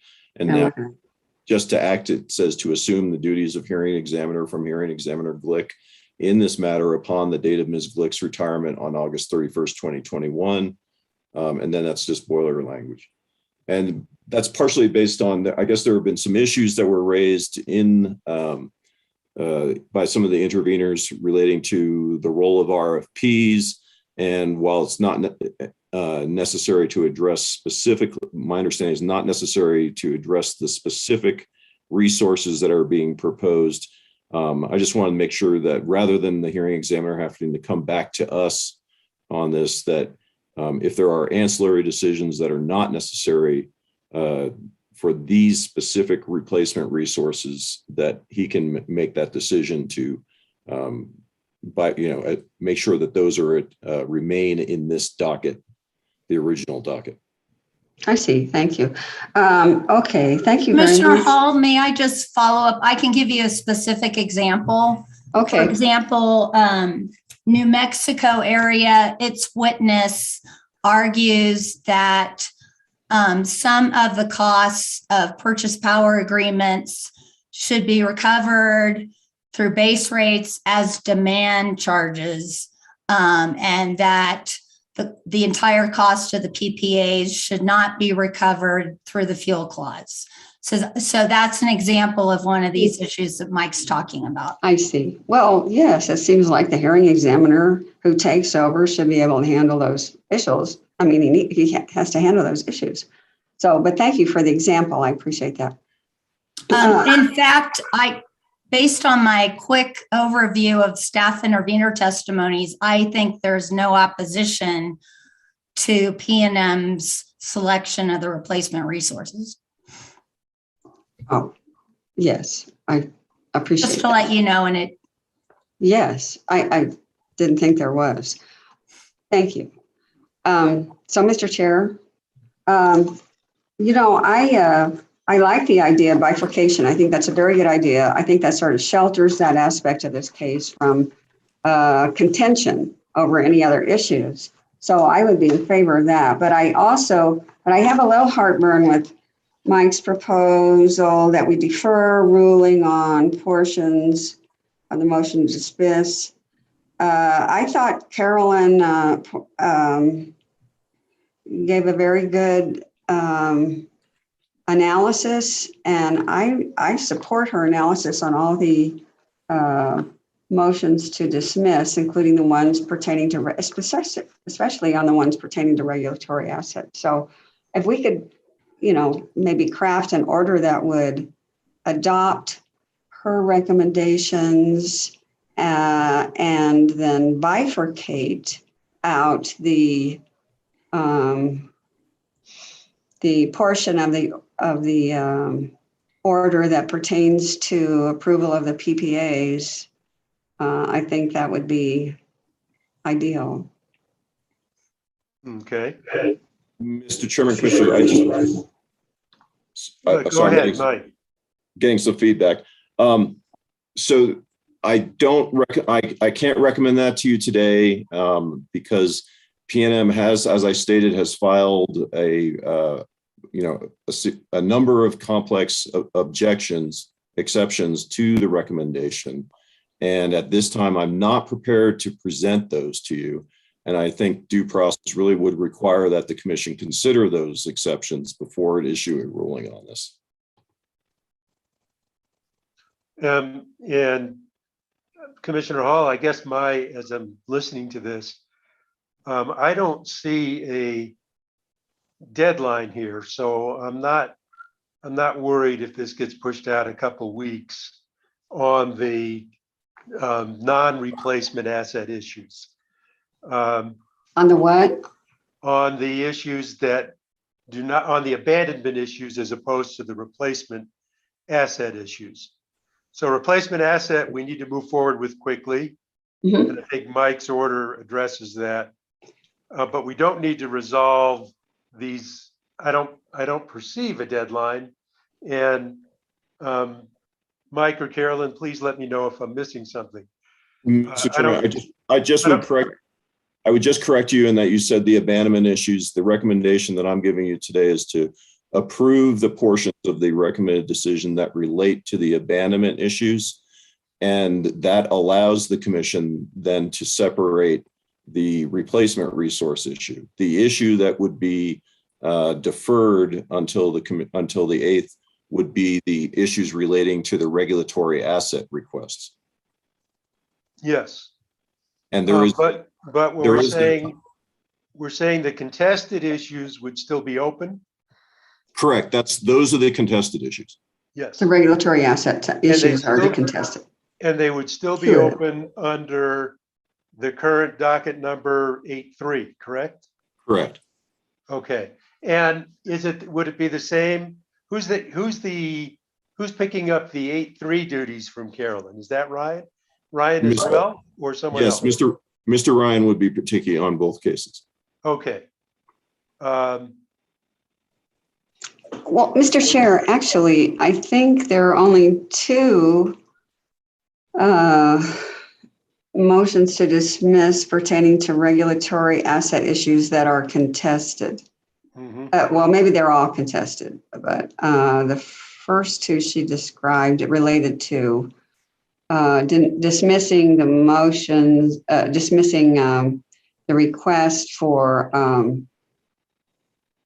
costs associated with filing the case for our approval when that's automatic pursuant to the sale leaseback agreement and our subsequent case recognition of it in a previous case.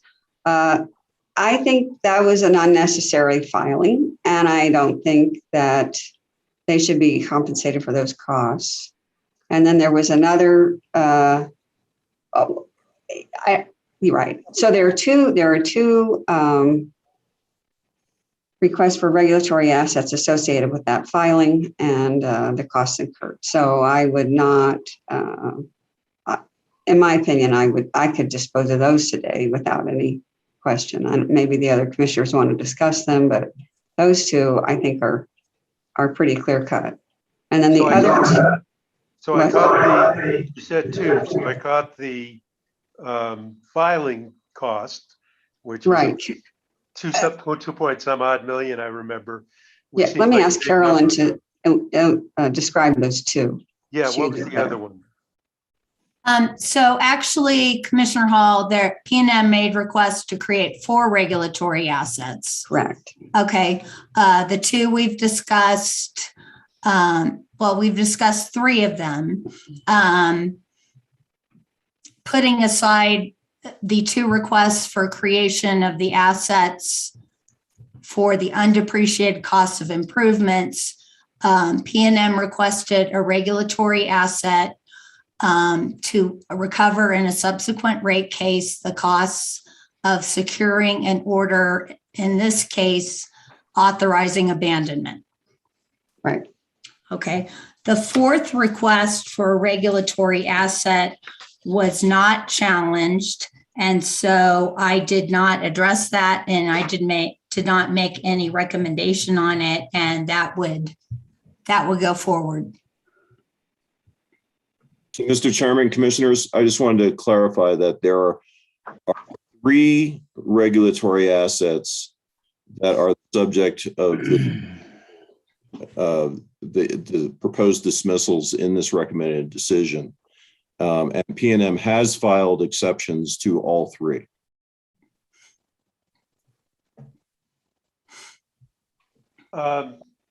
Any other commissioner questions, comments at this point?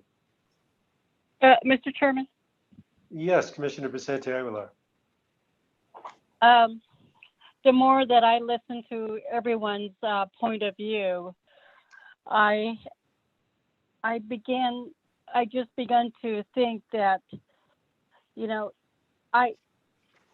our hearing examiner, Carolyn Glick, I think she does a phenomenal job recommending her decision for the commissioners. But I've never come across where a hearing examiner is going to be leaving the agency or retiring and allowing another hearing examiner to take over the case. These are complicated process, although there are certain issues that were uncontested. But what I have learned through the years is that all lawyers are different. And the more that I listen to the discussion today, I don't know what the other commissioners may think, but I feel that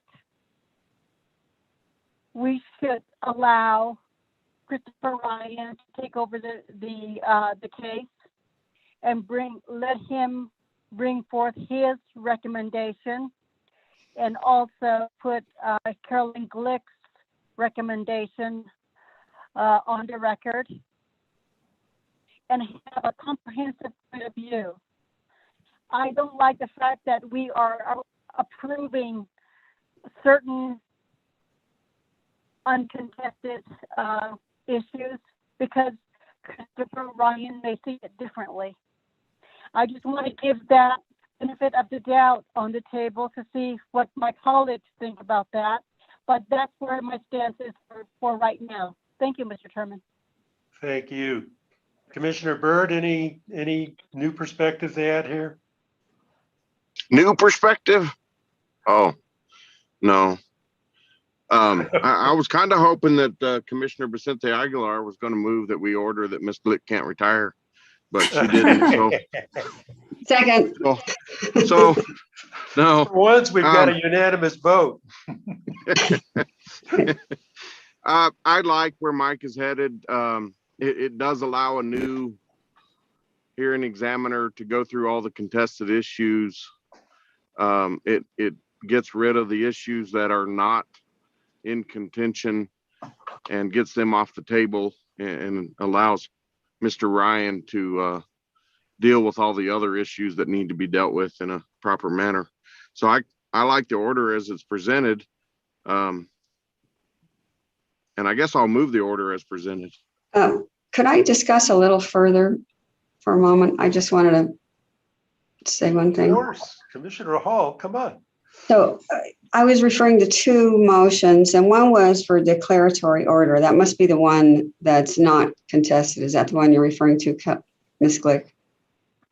As the one that's not contested at all, the one where PNM moved for a declaratory order. So there, in response to two of the motions to dismiss, PNM agreed that commission approval was not necessary, but said that the commission, instead of granting the motions to dismiss, should issue a declaratory order that commission approvals are not necessary. Now, in briefly reading PNM's exceptions, I do not think PNM raised an exception regarding that. Okay. So, and I'm looking at your recommended decision that you were referring to.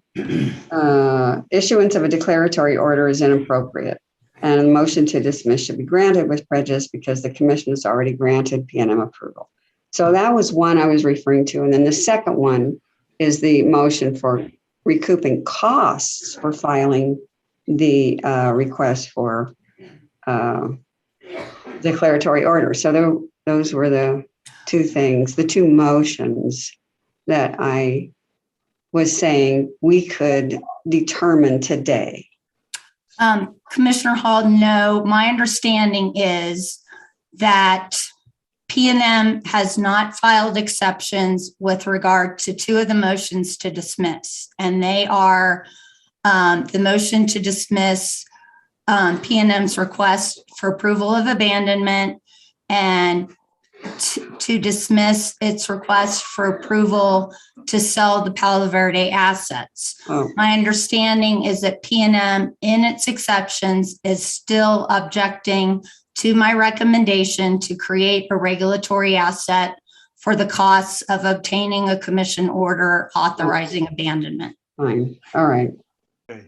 With that, I'm going to second Commissioner Byrd's motion, because it seems to me it satisfies Commissioner Vicente Aguilar's concern that the new hearing examiner, Christopher Ryan, gets full opportunity to review and present NRD on all the unresolved issues.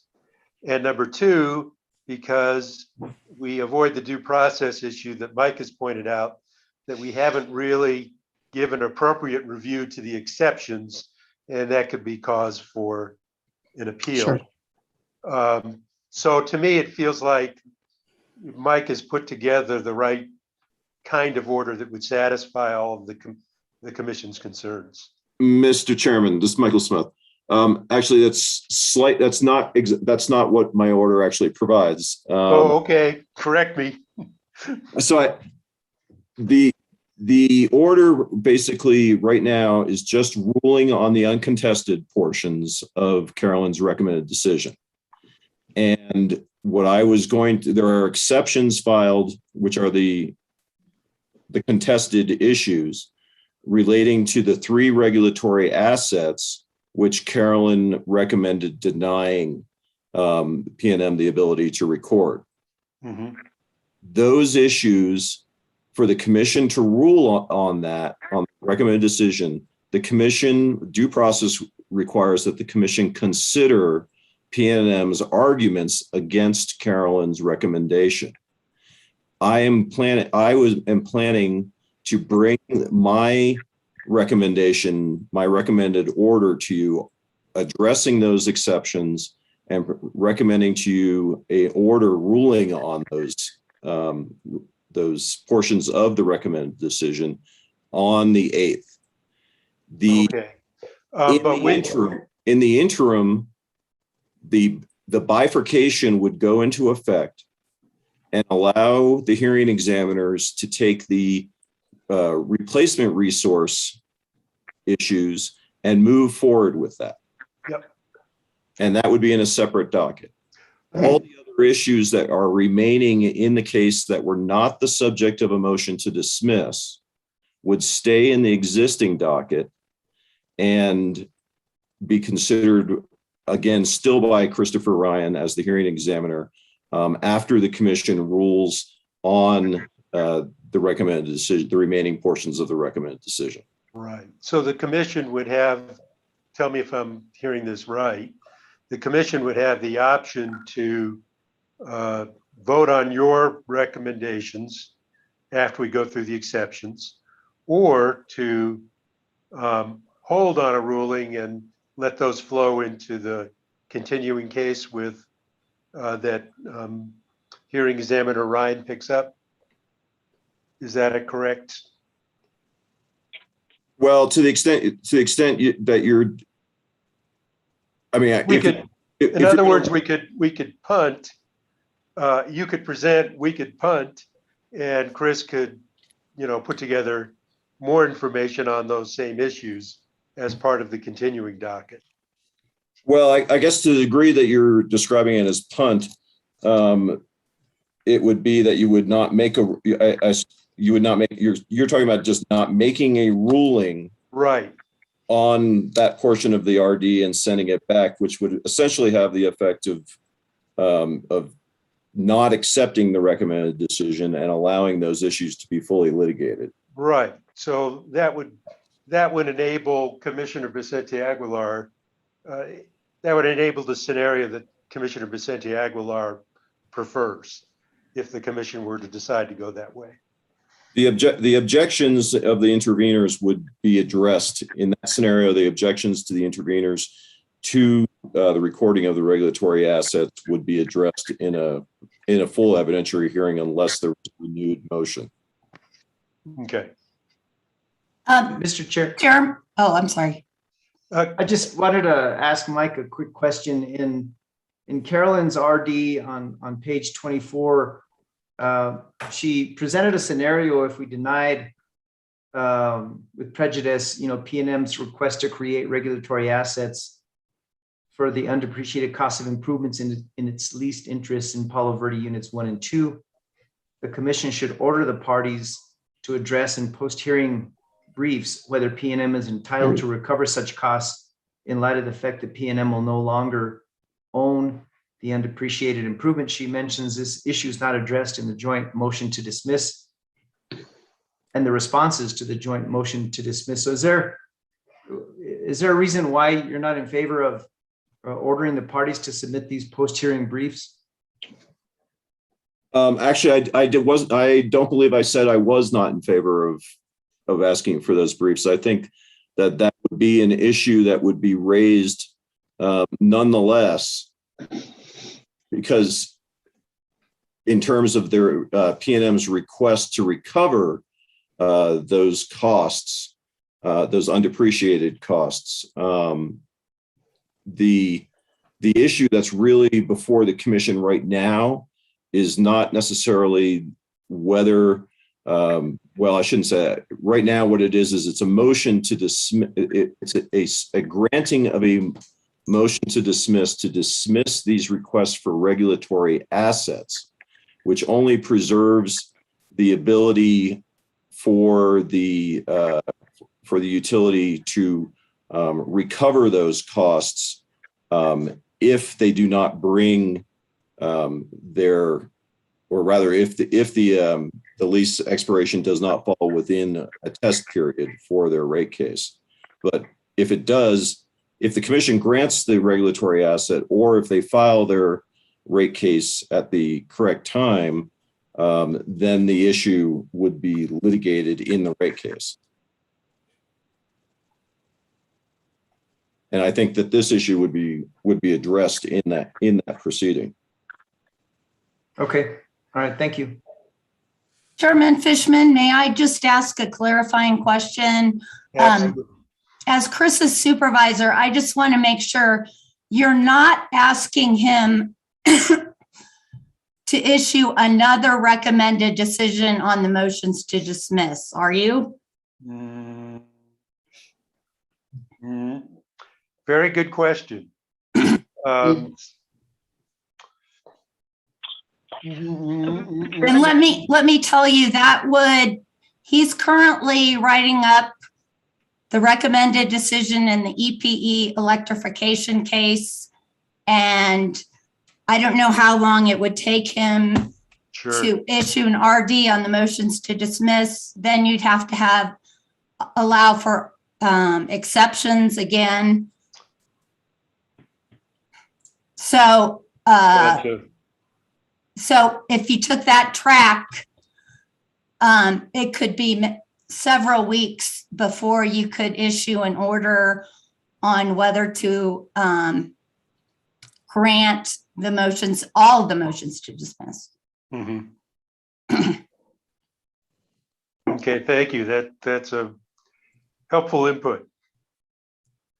I think I'm still good with my second. Even recognizing the issue you just brought up, Carolyn. Mr. Chairman. Yes, Commissioner Vicente Aguilar. Yes, I'm responding to an examiner collect. Yes, go ahead. I truly honor her. But we are in a unique situation at this point in time. We are charged with protecting consumers, the ratepayers, and we are watching very closely what is allowable, what is the due process. There's different angles of lawyers stating their comments and putting their concerns on this case. So that makes it very, very difficult for me to make a decision one way or the other. I just feel that a comprehensive review of the case is something that I would like to call for, because if you're an examiner not going to retire, we would have held her with all her opinions and all her legal issues up to the very end. We would have questions because we are charged to protect the ratepayers. I just don't want to make a decision today where we don't have the comprehensive information. So that's my take. Thank you, Mr. Chairman.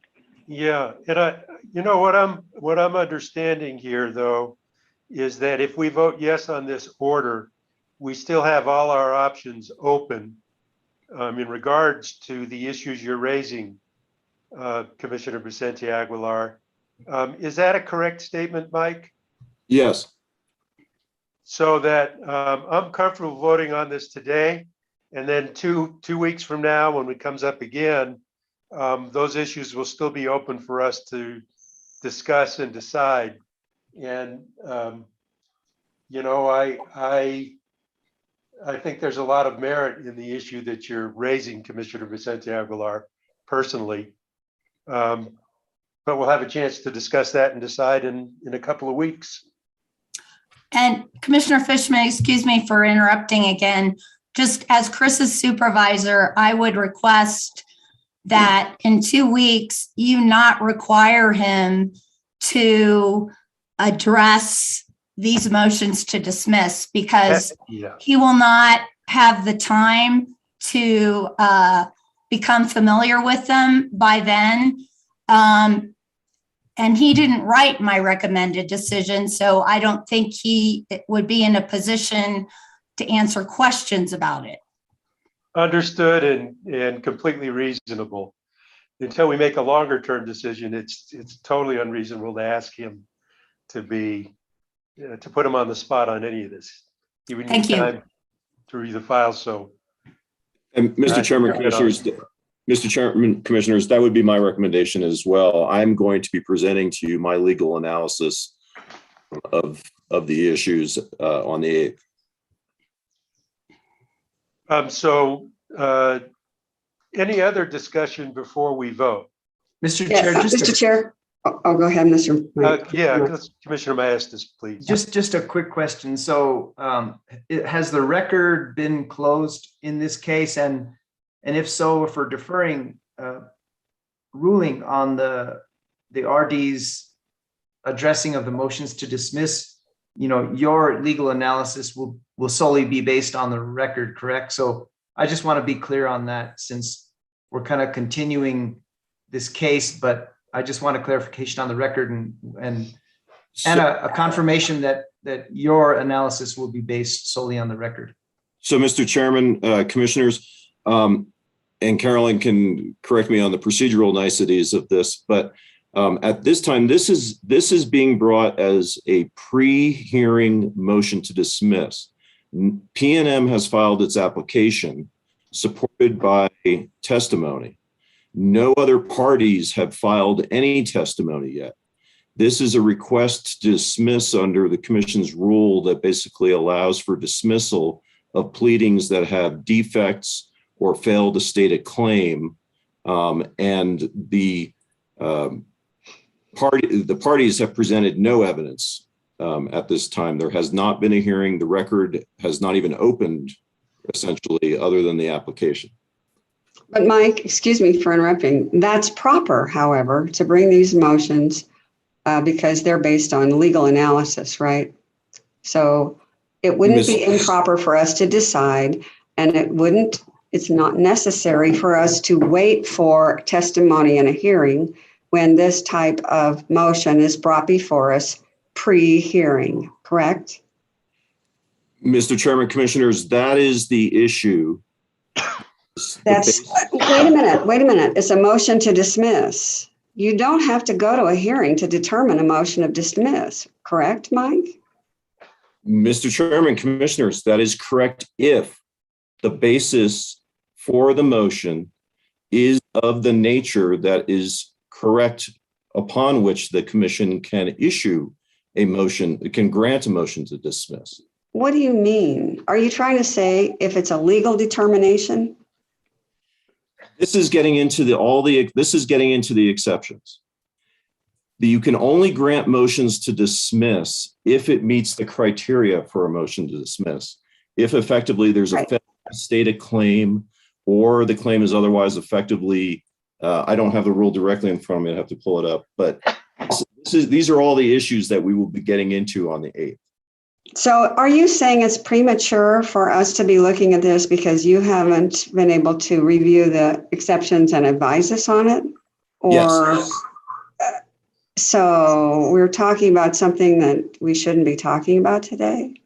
Getting into those issues at this time, that is the basis for the exceptions. Wait a minute, are you saying in the exceptions then is when they raise their legal objection to the motion to dismiss? They have already done that. They have done that they did that in their response to the motion to dismiss. Carolyn issued her recommendation. Then the party that the motion to dismiss is brought against has the ability to raise exceptions, their objections to the recommended decision. This is all based on the fact of whether it was proper to grant a motion to dismiss. And so they got to make that argument twice then, once in their response and once in their exceptions. Is that correct?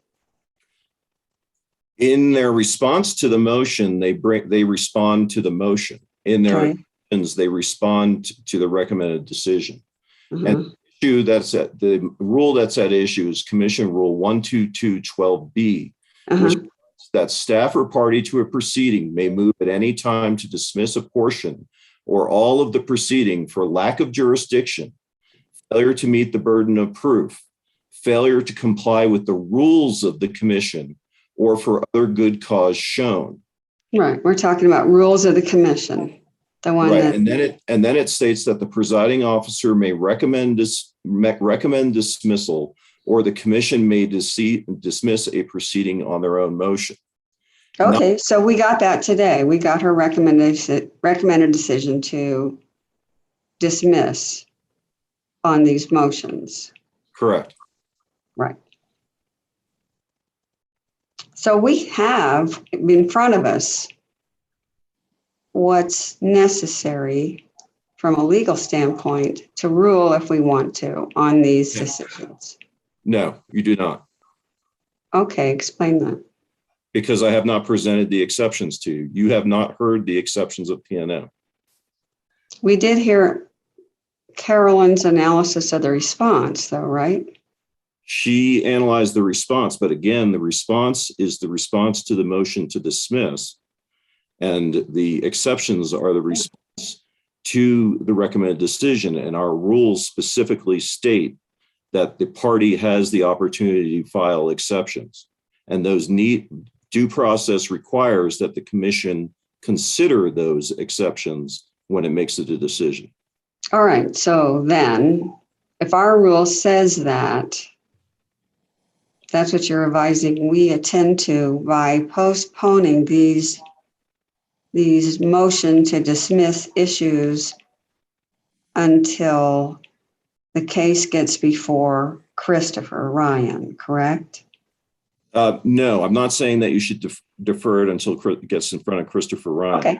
What I'm saying is that you should defer making a ruling until you have me present the exceptions to you and give you my legal analysis. The bifurcation order is only being entered today, and the appointment of the hearing examiner is being done to be effective on Carolyn's retirement, because the commission will not meet again before Carolyn retires. And so if the commission did not appoint Christopher Ryan now, then there would not be a hearing examiner, because there have been objections to the commission, to the general counsel's office issuing single signature orders appointing hearing examiners. Okay, Mr. Sheriff, there hasn't been a second. I'll make a second. I forget whether. I think Commissioner Maestas seconded. Maybe. I seconded. Excuse me. That's all right. How quickly they forget. Okay. Commissioner Berg firsted. And any other discussion before we take a vote? Okay, Mike, please take the roll. Commissioner Berg. Aye. Commissioner Vicente Aguilar. Aye. Commissioner Hall. Aye. Commissioner Fishman. Aye. Commissioner Maestas. Aye. Commissioners, the order I have drafted is approved by a vote of 5-0. Well, we got a real procedural education on that one. Carolyn, we're all going to just miss you tremendously. This is the last time you appear before the full commission, unless you become an advocate or an intervener in the future, which would probably be a great thing for the commission. But boy, we're just going to miss you like crazy. But congratulations on your retirement, and nothing but happiness and whatever it is you want to get when you retire. Thank you. Okay, commissioners, we're on to the next items.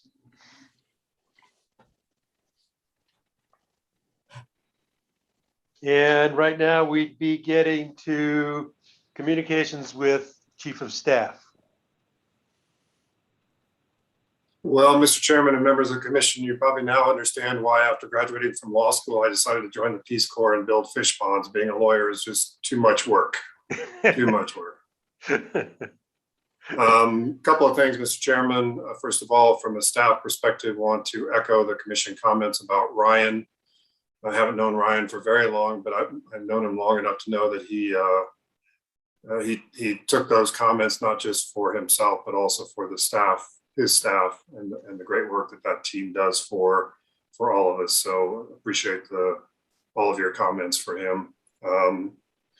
Obviously, in the Boca building, as I mentioned earlier, we do still plan to open to the public Monday at 8 o'clock.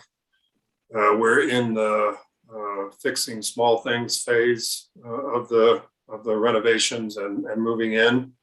A couple of days ago, we realized we didn't have any trash cans. So we're going to need to run out and buy some trash cans. We are having some touch-up work done as well. I think we're having some vending machines delivered today. So we're down to that level of getting ready for Monday. But hopefully we'll be able to stay on track with that.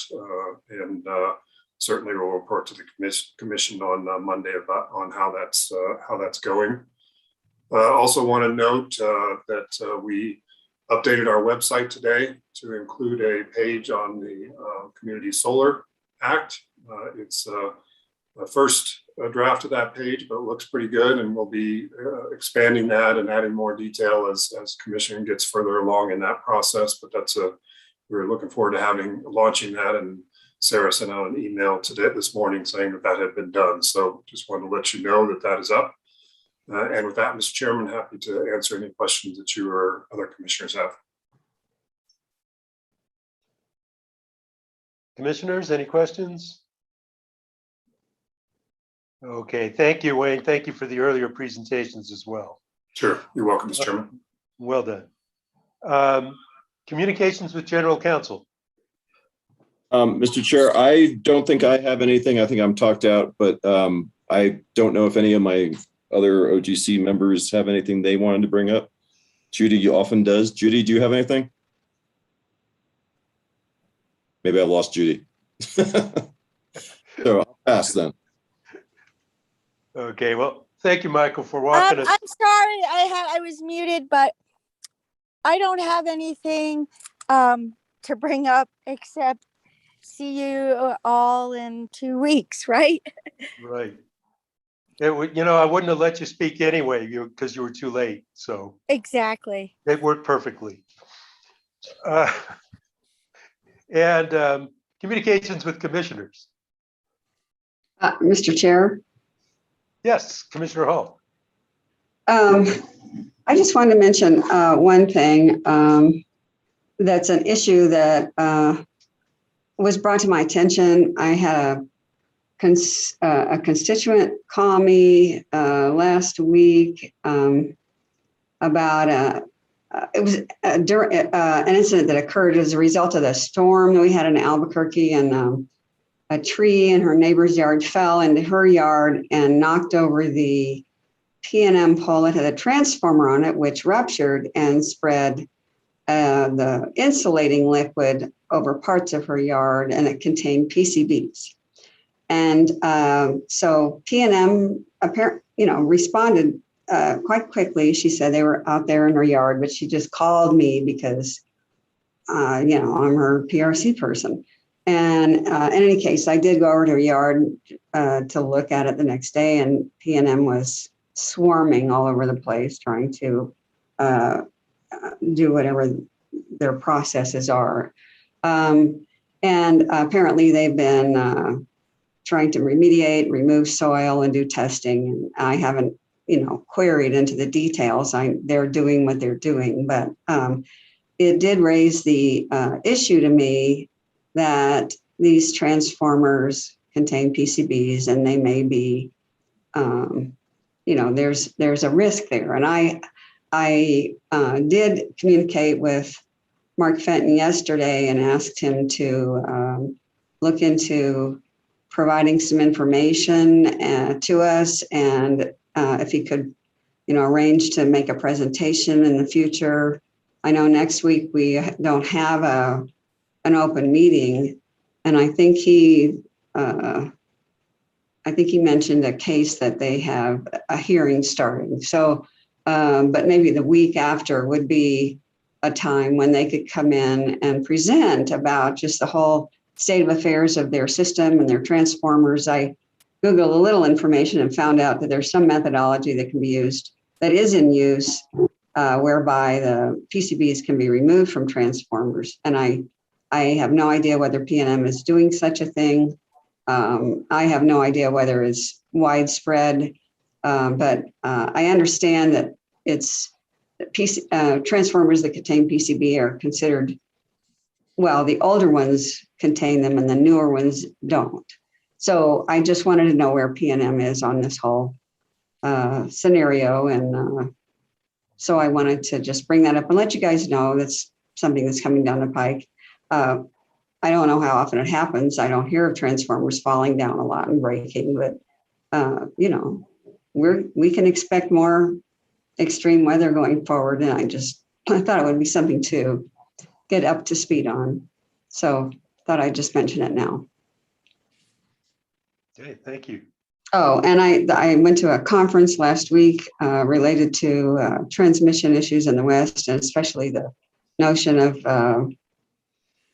whether or not an RTO should be formed or an organized market of some sort. And there seems to be quite a lot of interest in that topic, especially as a result of extreme weather in California and the pressure that puts on resource adequacy in the West. And so I think their panels that were created had to address certain questions, and that the group that has organized this is intending to put the results of those answers and work done by the panels into a sort of a white paper. So whenever that comes out, I'll be glad to share it with the commission. So thought I'd let you know about that. It was attended very well with a lot of people who are interested in it, legislators from California, Colorado, and New Mexico. Actually, Nathan Small from our state was there. So I think it'll move that conversation forward when that document is written, and I'll keep you posted. Terrific. Thank you. Other commissioners? Mr. Chair, just a quick announcement. I'll be attending the New Mexico Rural Electric Co-op Association meeting. It's being held at the Santa Ana Star Casino Hotel over the next couple of days. Okay, terrific. And quickly from me, Judy was bugging me about, and Judy, you weren't bugging me, you were keeping me up to speed on docket 2158, which is basically become kind of the bucket for all the unresolved rulemaking issues around the Renewable Energy Act. So there were, you may all recall that we approved some rule changes a number of months back. I can't even recall how long ago, because the parties needed to move forward on a lot of the issues. But then we had a bucket that had a lot of remaining issues. And we want to get moving on that.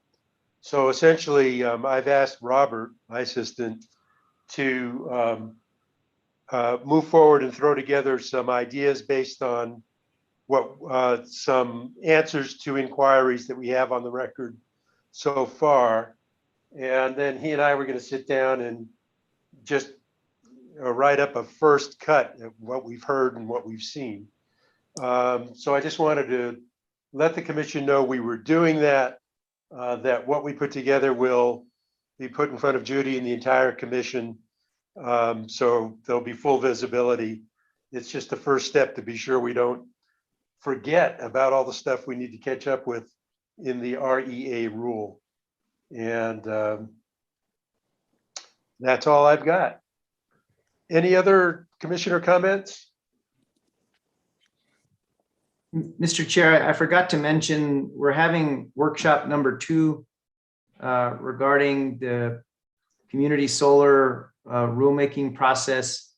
I believe we sent invitations out to everybody. It's going to be Friday at 9:30, and I think it's expected to end at 2:30. So it's not going to be a knockdown, drag out marathon workshop like the first one. So just wanted to mention that as well.